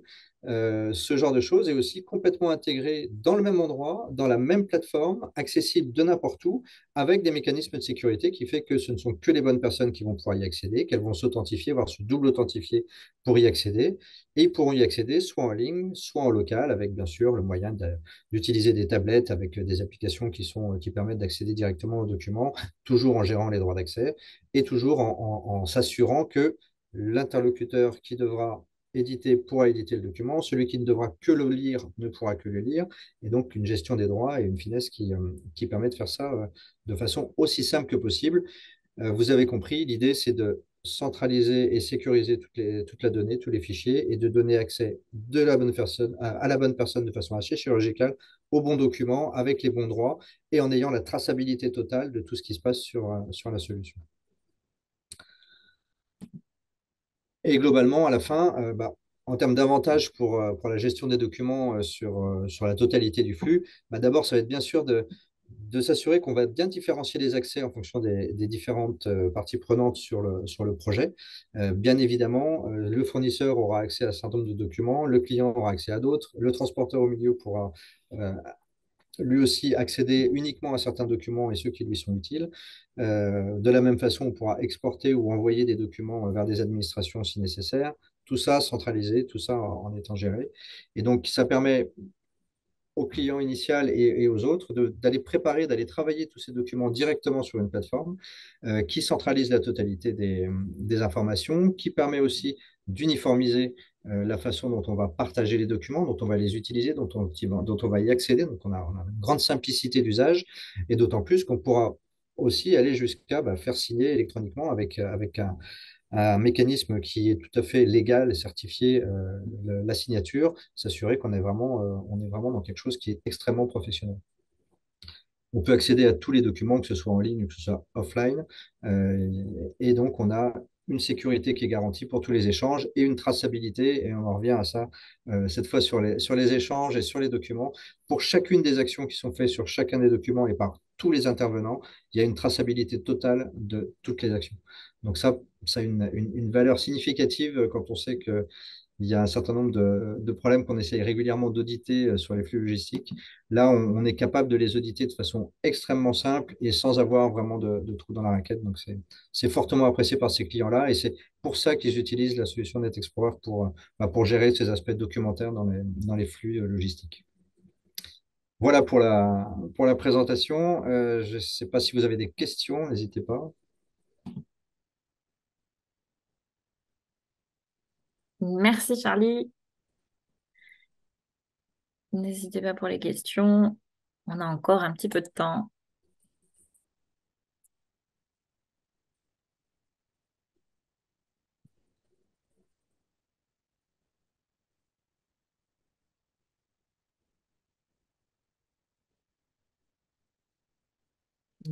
Je fais un petit commentaire en plus. Si vous voulez essayer la solution, il suffit d'aller sur le site netexplorer.fr et vous pourrez l'essayer. Vous avez 14 jours de test complètement gratuit pour la tester et ça vous permet de tester l'aspect flux logistique, de tester l'aspect gestion de fichiers, de tout. Vous pouvez, n'hésitez pas à le faire. C'est bien facile et c'est même fait pour ça. Super. Alors, le support papier pour les lettres de voiture est-il toujours obligatoire? Alors, à ma connaissance, en France, non. Dans certains pays, ça peut l'être encore. Ce qu'on fait, nous, régulièrement, c'est que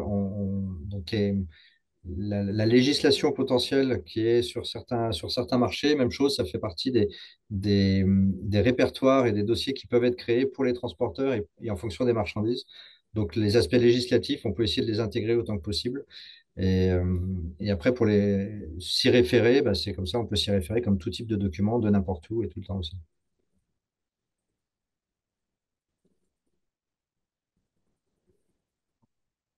Super. Pas d'autres questions?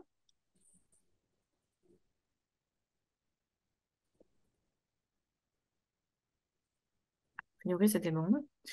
Euh, on peut passer du coup au prochain cas d'usage, l'avant-dernier de ce webinaire. sur un sujet, comment améliorer l'expérience client. Et pour ça, on va voir avec Mathieu Bory, qui est Business Manager IoT chez Synox, qui va nous parler de comment l'IoT peut améliorer l'expérience client dans la filière logistique. Du coup, Mathieu, c'est bon, je t'ai donné la main et je te laisse la Parfait. parole. Ben, merci pour ce passage et bonjour à tout le monde qui nous écoute depuis le début sur le webinaire. Comme ça a été dit, donc aujourd'hui, le but c'est de vous montrer comment l'IoT en fait améliore l'expérience client dans la filière logistique. Pour cela, je vais vous présenter un petit peu qui est Synox et présenter quelques cas d'usage que l'on a mis en place. Déjà, pour recontextualiser, on est intégrateur et éditeur de solutions IoT. C'est-à-dire qu'aujourd'hui, on travaille autant avec des entreprises privées que des collectivités qui souhaitent mettre en place des projets IoT. On va les accompagner, on va faciliter la mise en place. On a un rôle d'expert pour pouvoir, en fonction du cas d'usage, adapter la solution. Pour vous donner un petit peu des chiffres, on existe depuis plus de 17 ans, on est capable de fournir la partie connectivité au sens large, carte SIM, réseau LPWAN, Sigfox, satellite. On va être capable de conseiller et de vendre et d'apporter des capteurs connectés, parce qu'on a plus de 650 modèles au sein de l'entreprise qui sont référencés au sein de nos plateformes. On a actuellement plus de 100 000 objets connectés qui sont en fonctionnement. Euh, L'ensemble de ces solutions sont accessibles directement via des plateformes SaaS ou des plateformes on-premise, donc soit accessibles sur Internet, soit en mode on-premise, donc en installant directement chez le client. Donc l'entreprise est basée sur Montpellier. On a également une agence à Valence, du coup en Espagne, à Valencia. Et on a un écosystème qui est assez important de fabricants de capteurs, d'éditeurs, de bureaux d'études. Euh, Thierry en a tout parlé tout à l'heure. On est également partenaire avec Berger Levrault. Euh, en fait, on s'accompagne et on s'entoure justement d'experts pour pouvoir proposer des solutions clés en main à nos clients. Du coup, on va faire un focus aujourd'hui sur la partie un peu plus facility management au cœur de la supply chain. Le but aujourd'hui, grâce à l'IoT, c'est de pouvoir améliorer l'expérience client.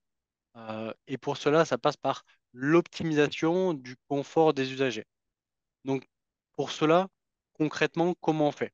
On va être capable de mettre en place et d'utiliser des objets connectés où on va mettre en place et on va récupérer des objets directement qui sont déjà en place chez le client, soit on va mettre des capteurs qui vont permettre de, par exemple, mesurer la satisfaction client, mettre en place, par exemple, des bornes d'intervention que l'on voit, par exemple, sur les aires de repos dans les WC, qui vont permettre de savoir si la personne a bien été euh, faire le ménage, par exemple, dans les toilettes, si les usagers sont satisfaits de la propreté. On va également aussi pouvoir mettre en place des capteurs, par exemple, de boutons d'appel qui vont permettre de pouvoir, dans une usine, euh, dire ben, je vais faire une livraison, j'ai besoin de telle personne pour réaliser telle manutention, euh, et je vais pouvoir également mettre en place des capteurs pour pouvoir sécuriser mon infrastructure. L'ensemble de ces capteurs a besoin de connectivité pour pouvoir fonctionner. On parle beaucoup de réseaux LoRa, de réseaux Sigfox qu'on appelle LP1, qui sont des réseaux basse consommation et bas débit. Euh, mais on a également des réseaux Bluetooth, Wirepass pour tout ce qui est plutôt en indoor, et également toute une partie, sur la partie cellulaire, avec des réseaux NB-IoT, LTE-M, qui sont des extensions de la 4G, et également la partie satellitaire. Ce qui est important de préciser, c'est que toutes ces connectivités et toutes ces solutions, on va devoir nous les adapter par rapport à ce cas d'usage. L'ensemble de ces capteurs et de ces connectivités, le client va pouvoir du coup les gérer directement grâce à la plateforme SOM2M IoT. D'accord? On va pouvoir savoir si le capteur fonctionne, s'il y a de la connectivité, s'il y a des données qui sont remontées par ce capteur. Les données qui vont être collectées par les capteurs vont être envoyées sur la deuxième plateforme qui s'appelle SODataVis. Sur cette plateforme, je vais pouvoir mettre en place des dashboards et des widgets pour pouvoir exprimer ma donnée. Donc, par exemple, je reviens tout à l'heure sur mon cas d'usage de la satisfaction. Je vais pouvoir, par exemple, avoir l'information du taux de satisfaction de mes clients parce que je vais avoir une remontée en quasi temps réel avec peut-être une numérotation de 1, c'est une bonne note, 2, c'est mauvais, 3, etc. On va pouvoir également avoir l'information si on est sur des boutons d'appel, de ce qu'on appelle du call to box dans la partie logistique, pour pouvoir envoyer les ordres de mission directement aux agents qui sont sur le terrain pour pouvoir aller, par exemple, décharger un camion, envoyer une ordre de mission pour aller directement aller charger un camion. Et l'ensemble de ces opérations seront visibles directement sur cette plateforme, soit à vide, que l'on pourra afficher également sur des écrans ou des terminaux directement dans les usines euh, afin de faciliter le travail des collaborateurs et, in fine, améliorer du coup l'utilisation auprès des clients. Donc ça, c'était pour la partie Facility Management. La deuxième partie va être sur le fait de pouvoir mettre en place des objets connectés pour améliorer l'efficacité opérationnelle. Donc, l'IoT, aujourd'hui, va permettre de répondre justement à toutes ces questions euh, en permettant de rendre connectés des équipements et ainsi, la mise en place de ces équipements va garantir la fiabilité des installations. Donc, je rebondis sur ce qui a été un petit peu évoqué tout à l'heure sur le fait de géolocaliser des équipements peut-être en extérieur. Donc, c'est tout à fait des solutions que l'on propose au sein de chez Synox. On va mettre en place des balises, par exemple, GPS pour avoir une meilleure traçabilité des produits, des solutions de GPS avec des capteurs de température pour améliorer le suivi de la chaîne de froid. Et on va également mettre en place des équipements pour monitorer, par exemple, savoir combien j'ai d'équipements au sein de mon usine, de savoir le nombre d'équipements, est-ce qu'ils sont géolocalisés en indoor, en outdoor. Je vais pouvoir également traquer des véhicules, des camions, des véhicules roulants plus légers. Et toujours pareil, de la même façon, avec la même logique, avec une plateforme qui est interopérable, avec une plateforme qui va être agnostique pour pouvoir gérer n'importe quel capteur de n'importe quelle marque, de n'importe quelle connectivité. Et de la même façon, on va pouvoir se créer les dashboards qui vont nous permettre de monitorer l'information. Donc, par rapport à une traçabilité, on va avoir une cartographie avec la dernière position de ma balise, donc de mon équipement que je suis. Je vais pouvoir, dans un autre widget, avoir le trajet qui aura été effectué par cet équipement, euh, me mettre en place, par exemple, des alertes de geofencing pour pouvoir, du coup, savoir quand mon équipement sort d'une usine ou rentre sur une usine de livraison. Je vais pouvoir mettre en place des alertes par mail, par SMS pour pouvoir prévenir du coup de quand est-ce que la commande va arriver, pour savoir quand est-ce que ma commande, je vais devoir la préparer, qu'elle puisse être envoyée. Et on voit très facilement que la mise en place de ces capteurs va permettre à être plus efficace. Euh, Avec les différents cas d'usage qu'on a mis en place, avec les différents clients, euh, on a pu avoir un gain sur la partie opérationnelle entre 10 et 20% en moyenne. Donc, un gain sur la maintenance. Du coup, vu qu'on monitore l'ensemble des équipements, on va pouvoir savoir en quasi temps réel les machines qui fonctionnent ou qui ne fonctionnent pas. On va pouvoir monitorer également sur la partie énergétique, de savoir un petit peu la consommation des équipements et on va du coup améliorer la productivité. La mise en place de ces solutions va surtout permettre d'améliorer la qualité du service et, in fine, le confort des occupants. Donc, la qualité au sens client. Le client, on va devoir lui apporter un service qui va être plus personnalisé. On va améliorer du coup son expérience et donc on va fiabiliser, on va du coup fidéliser du coup le client avec une expérience qui va être plus immersive. Euh, Ça va permettre derrière euh, de garantir des installations qui vont être fonctionnelles. On va pouvoir être 100% transparent du coup avec notre client. Et enfin, on va pouvoir également avoir une réduction des coûts sur la partie maintenance. Donc, pour vous donner une ordre de grandeur, on est entre 10 et 30% en moyenne grâce à la mise en place de ces équipements, grâce à la mise en place d'alertes sur des seuils. On va aussi faire travailler peut-être un petit peu de machine learning avec un peu d'IA pour pouvoir améliorer ça, soit au travers de nos solutions, soit au travers de partenaires qui vont pouvoir nous accompagner. Ce qu'il faut bien comprendre, c'est que au sein de Synox, on a des solutions qui permettent de s'adresser à l'ensemble des secteurs d'activité.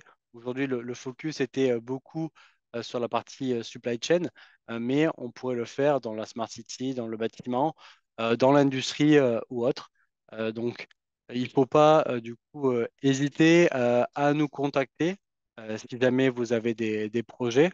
On est capable de faire des démonstrations, des présentations. On a également des bundles qu'on appelle Starter Kit que l'on est capable de proposer pour déployer rapidement des solutions. Vous avez également mes coordonnées qui s'affichent. Je suis joignable par mail, par téléphone, même au travers de LinkedIn. Donc, si jamais vous avez des sujets autour de la supply chain, autour de la logistique, autour du transport, mais pas que, il ne faudra pas hésiter à nous contacter. On sera là pour vous accompagner et pour répondre à vos questions. Merci beaucoup à tout le monde pour votre attention et du coup, je reste du coup ouvert à répondre à vos questions. Super, merci Mathieu. On a eu une question pendant ton intervention. Quels Oui, sont les principaux cas d'usage que vous maîtrisez sur la partie transport outdoor? alors sur la partie transport, et merci pour la question, euh, on le fait actuellement avec plusieurs transporteurs. Donc pour vous donner des exemples concrets, on va mettre en place des balises GPS directement sur les camions. Soit on va monitorer la partie plutôt container, soit la partie camion-citerne. Sur la partie container, le but est juste d'avoir la position GPS pour savoir un petit peu où sont les équipements, avoir le trajet et surtout utiliser ce qui est important, le geofencing. Le geofencing, comme je l'ai dit, permet de savoir en sortie, en entrée de zone, par exemple la partie départ et la partie livraison, mais ça va surtout permettre à notre client de calculer ce qu'on appelle l'ETA, donc le temps d'arrivée estimé.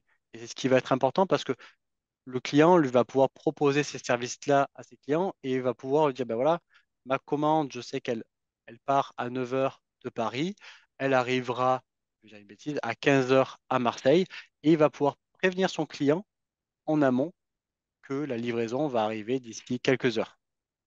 Sur la partie, euh, on va dire, camion-citerne, là, on va utiliser des balises GPS et des sondes de température qui vont nous permettre de monitorer la température à l'intérieur de la cuve, pour pouvoir transporter directement soit des produits chimiques, soit des produits alimentaires, comme par exemple du jus de fruits, et ainsi améliorer la fiabilité parce que le produit, à sa livraison, on sera sûr qu'il va être pouvoir consommer parce qu'on aura mis en place des seuils sur la température. Et si on voit que ces seuils n'ont pas été dépassés, c'est-à-dire que le produit est propre à la consommation. Les capteurs, aujourd'hui, on peut les mettre sur n'importe quel équipement. On peut également les mettre sur des containers maritimes grâce au satellite. On peut le mettre sur des tourées, par exemple. On peut le mettre sur des palettes. euh, et on peut même aujourd'hui proposer des solutions pour faire de la géoloc indoor et outdoor. Donc, j'espère avoir répondu à la question. Je pense, oui. Merci. Alors, je crois qu'on n'a plus de questions. On a une question pour Net Explorer, du coup, qui arrive un peu après. Euh, Est-ce qu'il constate le développement en France de la ICMR où il y a un gros retard? Alors, Alors là, je ne dois pas être suffisamment spécialiste pour savoir ce que c'est que le ICMR. Il faut que je regarde. Il faudra qu'on en parle peut-être offline. Après, François, tu peux aussi demander à prendre la parole pour t'exprimer directement sur ta question. Euh, je peux te laisser.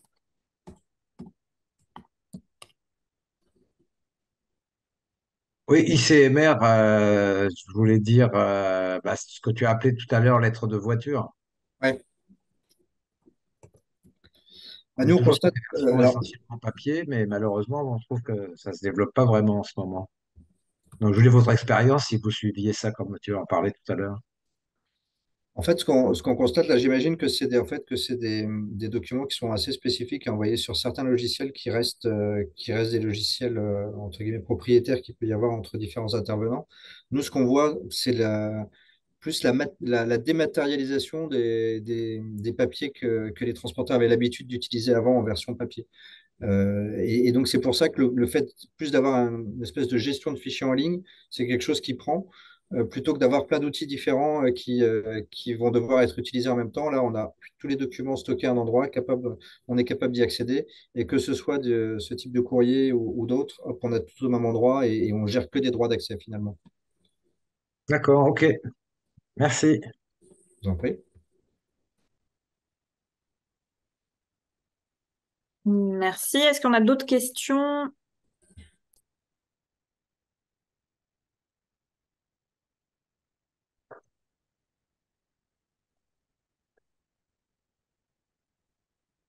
Avez-vous une idée de la gestion de stockage data?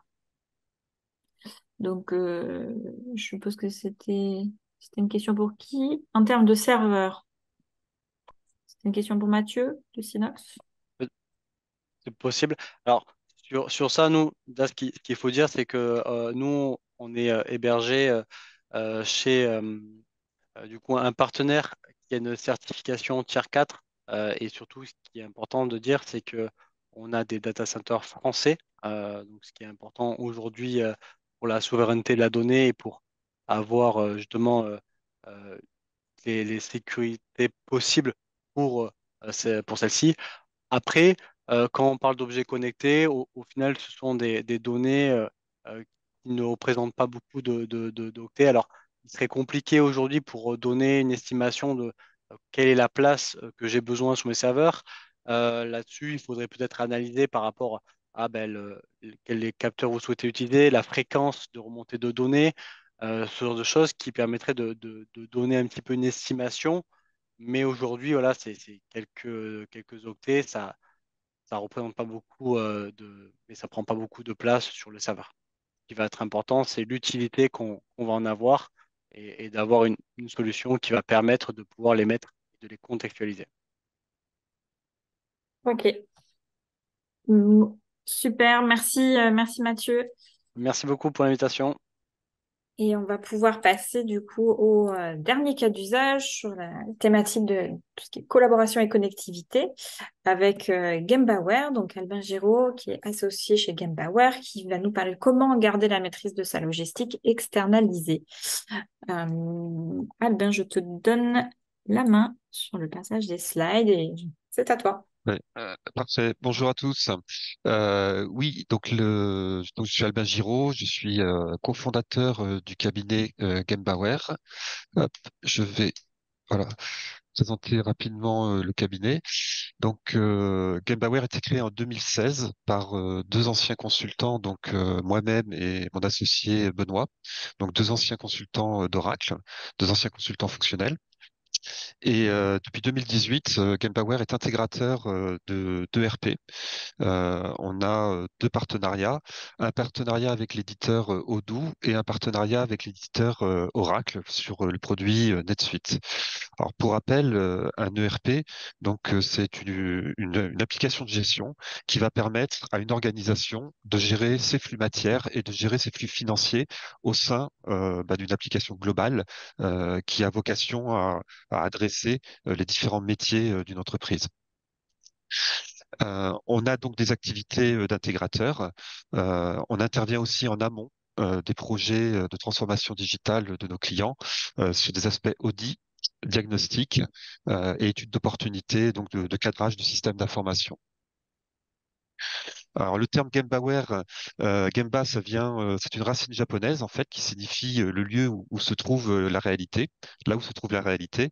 C'est un terme qui est issu des méthodes Kaizen, donc du Lean Management, et on a voulu utiliser cette racine pour promouvoir des valeurs de simplicité, d'efficacité et d'orientation client dans les solutions que l'on propose à nos clients justement.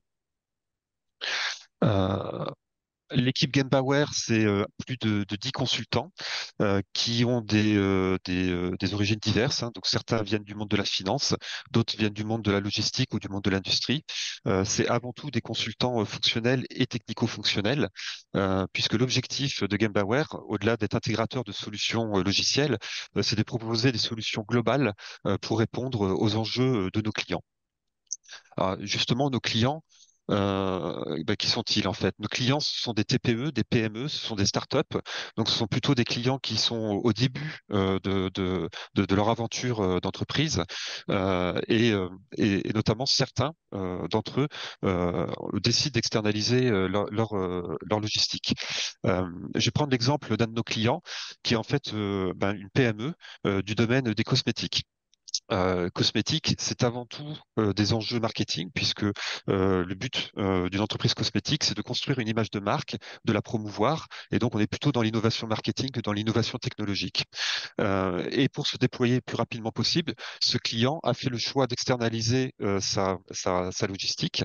L'idée étant de bénéficier de l'excellence opérationnelle d'un spécialiste afin d'être mûr plus rapidement dans sa logistique sortante et dans sa logistique entrante. C'est l'occasion aussi pour lui de bénéficier d'économies d'échelle puisque les mètres carrés d'entrepôt ou les camions sont mutualisés avec d'autres clients. Et ça lui permet aussi de se déployer plus rapidement sur de nouveaux marchés, que ce soit à l'international ou au niveau national. Donc, ce client, du coup, a sélectionné un prestataire logistique et par contre, ces relations avec le prestataire logistique engendrent un certain nombre de risques. Et le premier des risques, c'est surtout celui que l'on cherche à adresser avec nos solutions, c'est la perte de contrôle sur les opérations logistiques. Puisque, évidemment, en externalisant ces opérations auprès d'un tiers, le risque est de perdre la visibilité sur où en sont mes expéditions, où en sont mes approvisionnements, où en sont mon niveau de stock. Dans le cadre dans le cadre d'une société cosmétique, on va avoir des composants qui sont gérés par numéro de lot et par date de péremption. Donc, où en est la péremption de certains de mes lots, avec des risques de perdre une partie du stock et aussi un risque client avec la possibilité de voir des expéditions clients qui sont dégradées et donc une mauvaise image de marque là où tout l'enjeu justement d'une société cosmétique est d'avoir justement une image de marque extrêmement forte et extrêmement positive. Alors du coup, comment on traite ce risque? Alors les autres risques, je les élude un peu ils font moins partie de notre cible. Traiter ces risques, c'est avant tout échanger au mieux les informations entre le donneur d'ordre, donc le client, et le prestataire logistique. Donc là, je présente ce qui avait été conçu comme solution pour échanger les informations entre le client, donc qui est situé sur la gauche, et le prestataire logistique qui est sur la partie droite du schéma. D'accord? Donc cette solution, on l'a construit graduellement. On ne met pas en place tous les flux d'informations du jour au lendemain. On commence par les flux qui sont prioritaires. Donc généralement, les flux qui sont prioritaires, ça va commencer avec les transactions de vente que l'on voit au milieu du schéma. Ces transactions-là, donc ça démarre par la demande d'expédition qui est générée depuis le système d'information du client et qui va être transportée dans le système d'information du tiers logistique et qui va déterminer qu'est-ce que l'on doit prélever et qu'est-ce que l'on doit expédier au client final. On peut choisir en fonction. Alors, ces représentations sont à géométrie variable, puisque le client peut déterminer quel niveau de suivi il a besoin dans les opérations logistiques. Là, sur ce schéma, au niveau des transactions de vente, le client avait décidé de pouvoir suivre les demandes d'expédition et le statut de picking, donc le statut de prélèvement des demandes d'expédition, et ensuite la confirmation d'expédition. Alors, ce n'est pas toujours le cas. Dans certains cas, les clients préférera uniquement avoir la demande d'expédition et la confirmation d'expédition et n'a pas besoin de connaître quel est le statut de préparation de la demande d'expédition. Euh, Dans d'autres cas, au contraire, on pourra aller très très loin jusqu'à indiquer quel est le lot de produits finis que l'on demande à prélever et à expédier au client. Ce qui était le cas en l'occurrence pour ce client-là. Euh, Donc ça, c'est le premier, comment dire, bloc fonctionnel que l'on met en œuvre. Ensuite vient rapidement la partie approvisionnement avec les commandes d'achat qui sont transmises aux sous-traitants logistiques sous forme d'attendus de réception. Et la réponse du prestataire logistique, c'est justement la confirmation de réception qui va déclencher la réception de la commande dans l'outil, dans le système d'information du client, et ce qui va lui permettre de pouvoir réaliser son contrôle facture. Voilà. Euh, autre élément, donc là on a vu la partie la logistique sortante et la logistique entrante, et il y a aussi toute la partie logistique interne. Euh, Dans le cas de ce client, on est dans un contexte où il a sous-traité sa logistique, mais il a aussi sous-traité sa fabrication. Donc ça veut dire que il adresse des demandes de transfert du tiers logistique vers le fabricant, qui lui va renvoyer au tiers logistique des produits finis. Et donc il est à nécessité de suivre finement tous ces transferts de stock interne afin de savoir comment calculer au mieux les approvisionnements de ma chaîne logistique. Donc la première partie, c'est vraiment de concevoir ce schéma, ce flux d'informations. Et après, il faut lui donner corps. Et, euh, alors généralement, les outils qui sont proposés par les tiers logistiques ne sont pas suffisants. Ces outils sont généralement une ouverture via un extranet sur les niveaux de stock du prestataire logistique, sur les attendus d'expédition, les attendus de réception. Mais c'est une information qui est partielle et c'est une information c'est une vision en silo des informations puisqu'elle n'est pas partagée avec tous les acteurs du client. Donc, ça a le mérite d'exister, mais c'est largement insuffisant pour permettre une maîtrise de sa logistique. L'ERP a un rôle essentiel à jouer dans ce contexte-là. Et l'objectif, c'est de choisir un ERP qui est ouvert. Donc, ouvert, c'est pas uniquement ouvert technologiquement, c'est un ERP qui est à la fois sécurisé pour pouvoir converser avec des systèmes externes. Donc, clairement, pour pouvoir s'exposer sur le web. Et, et, et ces derniers temps, l'état de l'art, c'est l'utilisation d'API REST ou SOAP documentés et publics pour pouvoir réaliser des communications avec des systèmes externes. De l'autre côté de la barrière, il y a le système d'information du tiers logistique et il est essentiel lors de la sélection d'un prestataire logistique d'évaluer ses capacités technologiques et d'évaluer l'ouverture de son système d'information au système d'information de ses clients. Un autre point aussi qui est important, c'est la réactivité des services du prestataire logistique pour faire évoluer les besoins de connectivité entre le donneur d'ordre, donc le client, et le prestataire logistique. Voilà rapidement un bref panorama de comment maîtriser sa logistique externalisée à travers l'utilisation des ERP. J'en ai terminé, je reste à vos dispositions pour toute question. Merci Albin pour ton intervention. Il nous reste du coup quelques petites minutes pour les dernières questions. N'hésitez pas.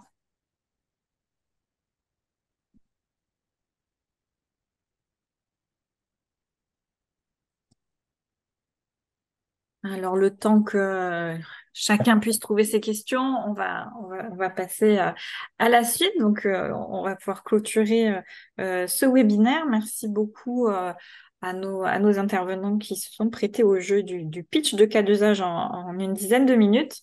Et on va vous parler, du coup, Anaïs va vous parler des prochaines actualités du programme Digital is Future. Et si vous avez des questions, vous pouvez toujours les poser. On les posera, on les dira juste après. À toi, Anaïs. Ouais. Alors pour clôturer ce webinaire, merci à tous pour vos interventions hyper riches et pour avoir respecté le timing. Notez dans vos agendas, allez, on prend tous notre agenda et on note. Sur les prochains événements, on a à suivre la semaine prochaine, donc du 17 au 19 octobre, on va avoir le salon Sian sur lequel on sera présent, Digital 113. Et c'est un salon sur tout ce qui est machine, innovation, robots, new technology. Donc voilà, c'est un gros salon sur Toulouse. N'hésitez pas à prendre vos badges et vous inscrire et venir nous rendre visite. On aura aussi des adhérents présents sur le stand. Le 19, pendant ce salon, il y aura aussi la journée de la logistique organisée par le club logistique le 19 octobre. Donc, ça sera sur le sujet vers une logistique et une supply chain plus durable et responsable. Donc, voilà, on a tous les liens sur notre page sur la plateforme Digitalis Future. Vous avez les liens pour pouvoir vous inscrire et participer aux événements. Comme vous a dit Angélique, en début de webinaire, on a l'événement Starting Lab qui est tout ce qui est présentation de recherche et créer des synergies qui va être fait avec notre partenaire Login by Daer. On va vous redonner la date parce qu'elle a été définie, mais elle va changer. Donc, ça sera sûrement entre le 16 et 17 novembre. Ensuite, on aura des ateliers de factory. Donc là, il n'y a que usage IA et data qui est inscrit, mais normalement, on aura aussi un atelier sur la cyber qui sera au courant de novembre. Donc, n'hésitez pas aussi à regarder dans l'agenda Digital 113 pour pouvoir vous inscrire et participer. Il y a un événement qu'on n'a pas mis sur la slide, mais qui reste aussi très important. Ça va être le Transfo Digital Day, qui va être le 21 novembre à Montpellier. Il y aura des ateliers, une conférence, et il y aura aussi le Business Maker, qui est la partie business sur la partie Digital et Future. Donc, n'hésitez pas aussi à venir voir ce qui se passe et à vous inscrire. Et pour finir la saison, on clôturera avec la conférence, la conf, qui sera le 12 décembre à la Cité. Enfin, non, on vous redira le lieu parce qu'on doit confirmer ça, mais la date a changé. Donc, notez-le bien. On vous avait communiqué une autre date sur la première, sur Filière Explorer, sur le premier webinaire. Donc, notez bien la date qui a changé. Et c'est un moment prospectif, un moment d'échange. Donc, voilà, on vous donnera la thématique dès que possible. Je ne sais pas s'il y a eu des questions entre-temps qui sont arrivées. Donc, on demande le lieu des événements, je crois. Ah oui, lieu des événements. Normalement, tous les événements sont enregistrés sur la plateforme, donc vous pouvez aller voir directement. Le CIAN, c'est au Meet. Ouais. à Toulouse. La journée logistique, c'est à l'hôtel Palladia sur Toulouse. Starting Lab, ça sera aussi à Toulouse, Chez Login. chez Chez Login. Login. Les factories, c'est des ateliers en général en distanciel. Et la conf, normalement, le Transfo Digital Day, le 21 novembre, ça sera à Montpellier. Et la conférence sera à Toulouse, normalement. Voilà. Oui. Et vous pouvez aussi, quand vous allez sur la plateforme Digitalis Future, vous abonner à la newsletter pour recevoir justement, dès qu'on a les dates validées, les lieux de validés, les liens d'inscription qui sont prêts, vous les recevez en premier. Donc voilà, n'hésitez pas à vous abonner à la newsletter. On n'en envoie pas non plus, voilà, on envoie une par mois sur le programme Digitalis Future. Donc voilà, c'est juste à remplir votre mail et vous serez informé comme ça de toutes les dates et les événements à venir. On est parfait sur le timing, à part si on a une dernière question, mais a priori c'est bon. N'hésitez pas aussi à me contacter par mail si vous souhaitez recevoir le PowerPoint au format PDF. Et sinon, vous aurez dans quelques jours accès au replay. Le replay sera aussi publié sur la plateforme Digitalis Future dans la partie publication. Voilà, merci beaucoup à tous, à nos intervenants d'avoir répondu présent et puis à nos participants pour cette matinée. Voilà, cap numérique dédié à la logistique. Et à très bientôt pour la suite du programme Digitalis Future. Merci À beaucoup. très bientôt. Merci beaucoup. Merci beaucoup à tout le monde. Bonne journée. Merci. Merci à tous. Bonne journée. Au Au revoir. revoir. Au Bonne revoir. journée. Bonne journée, au revoir.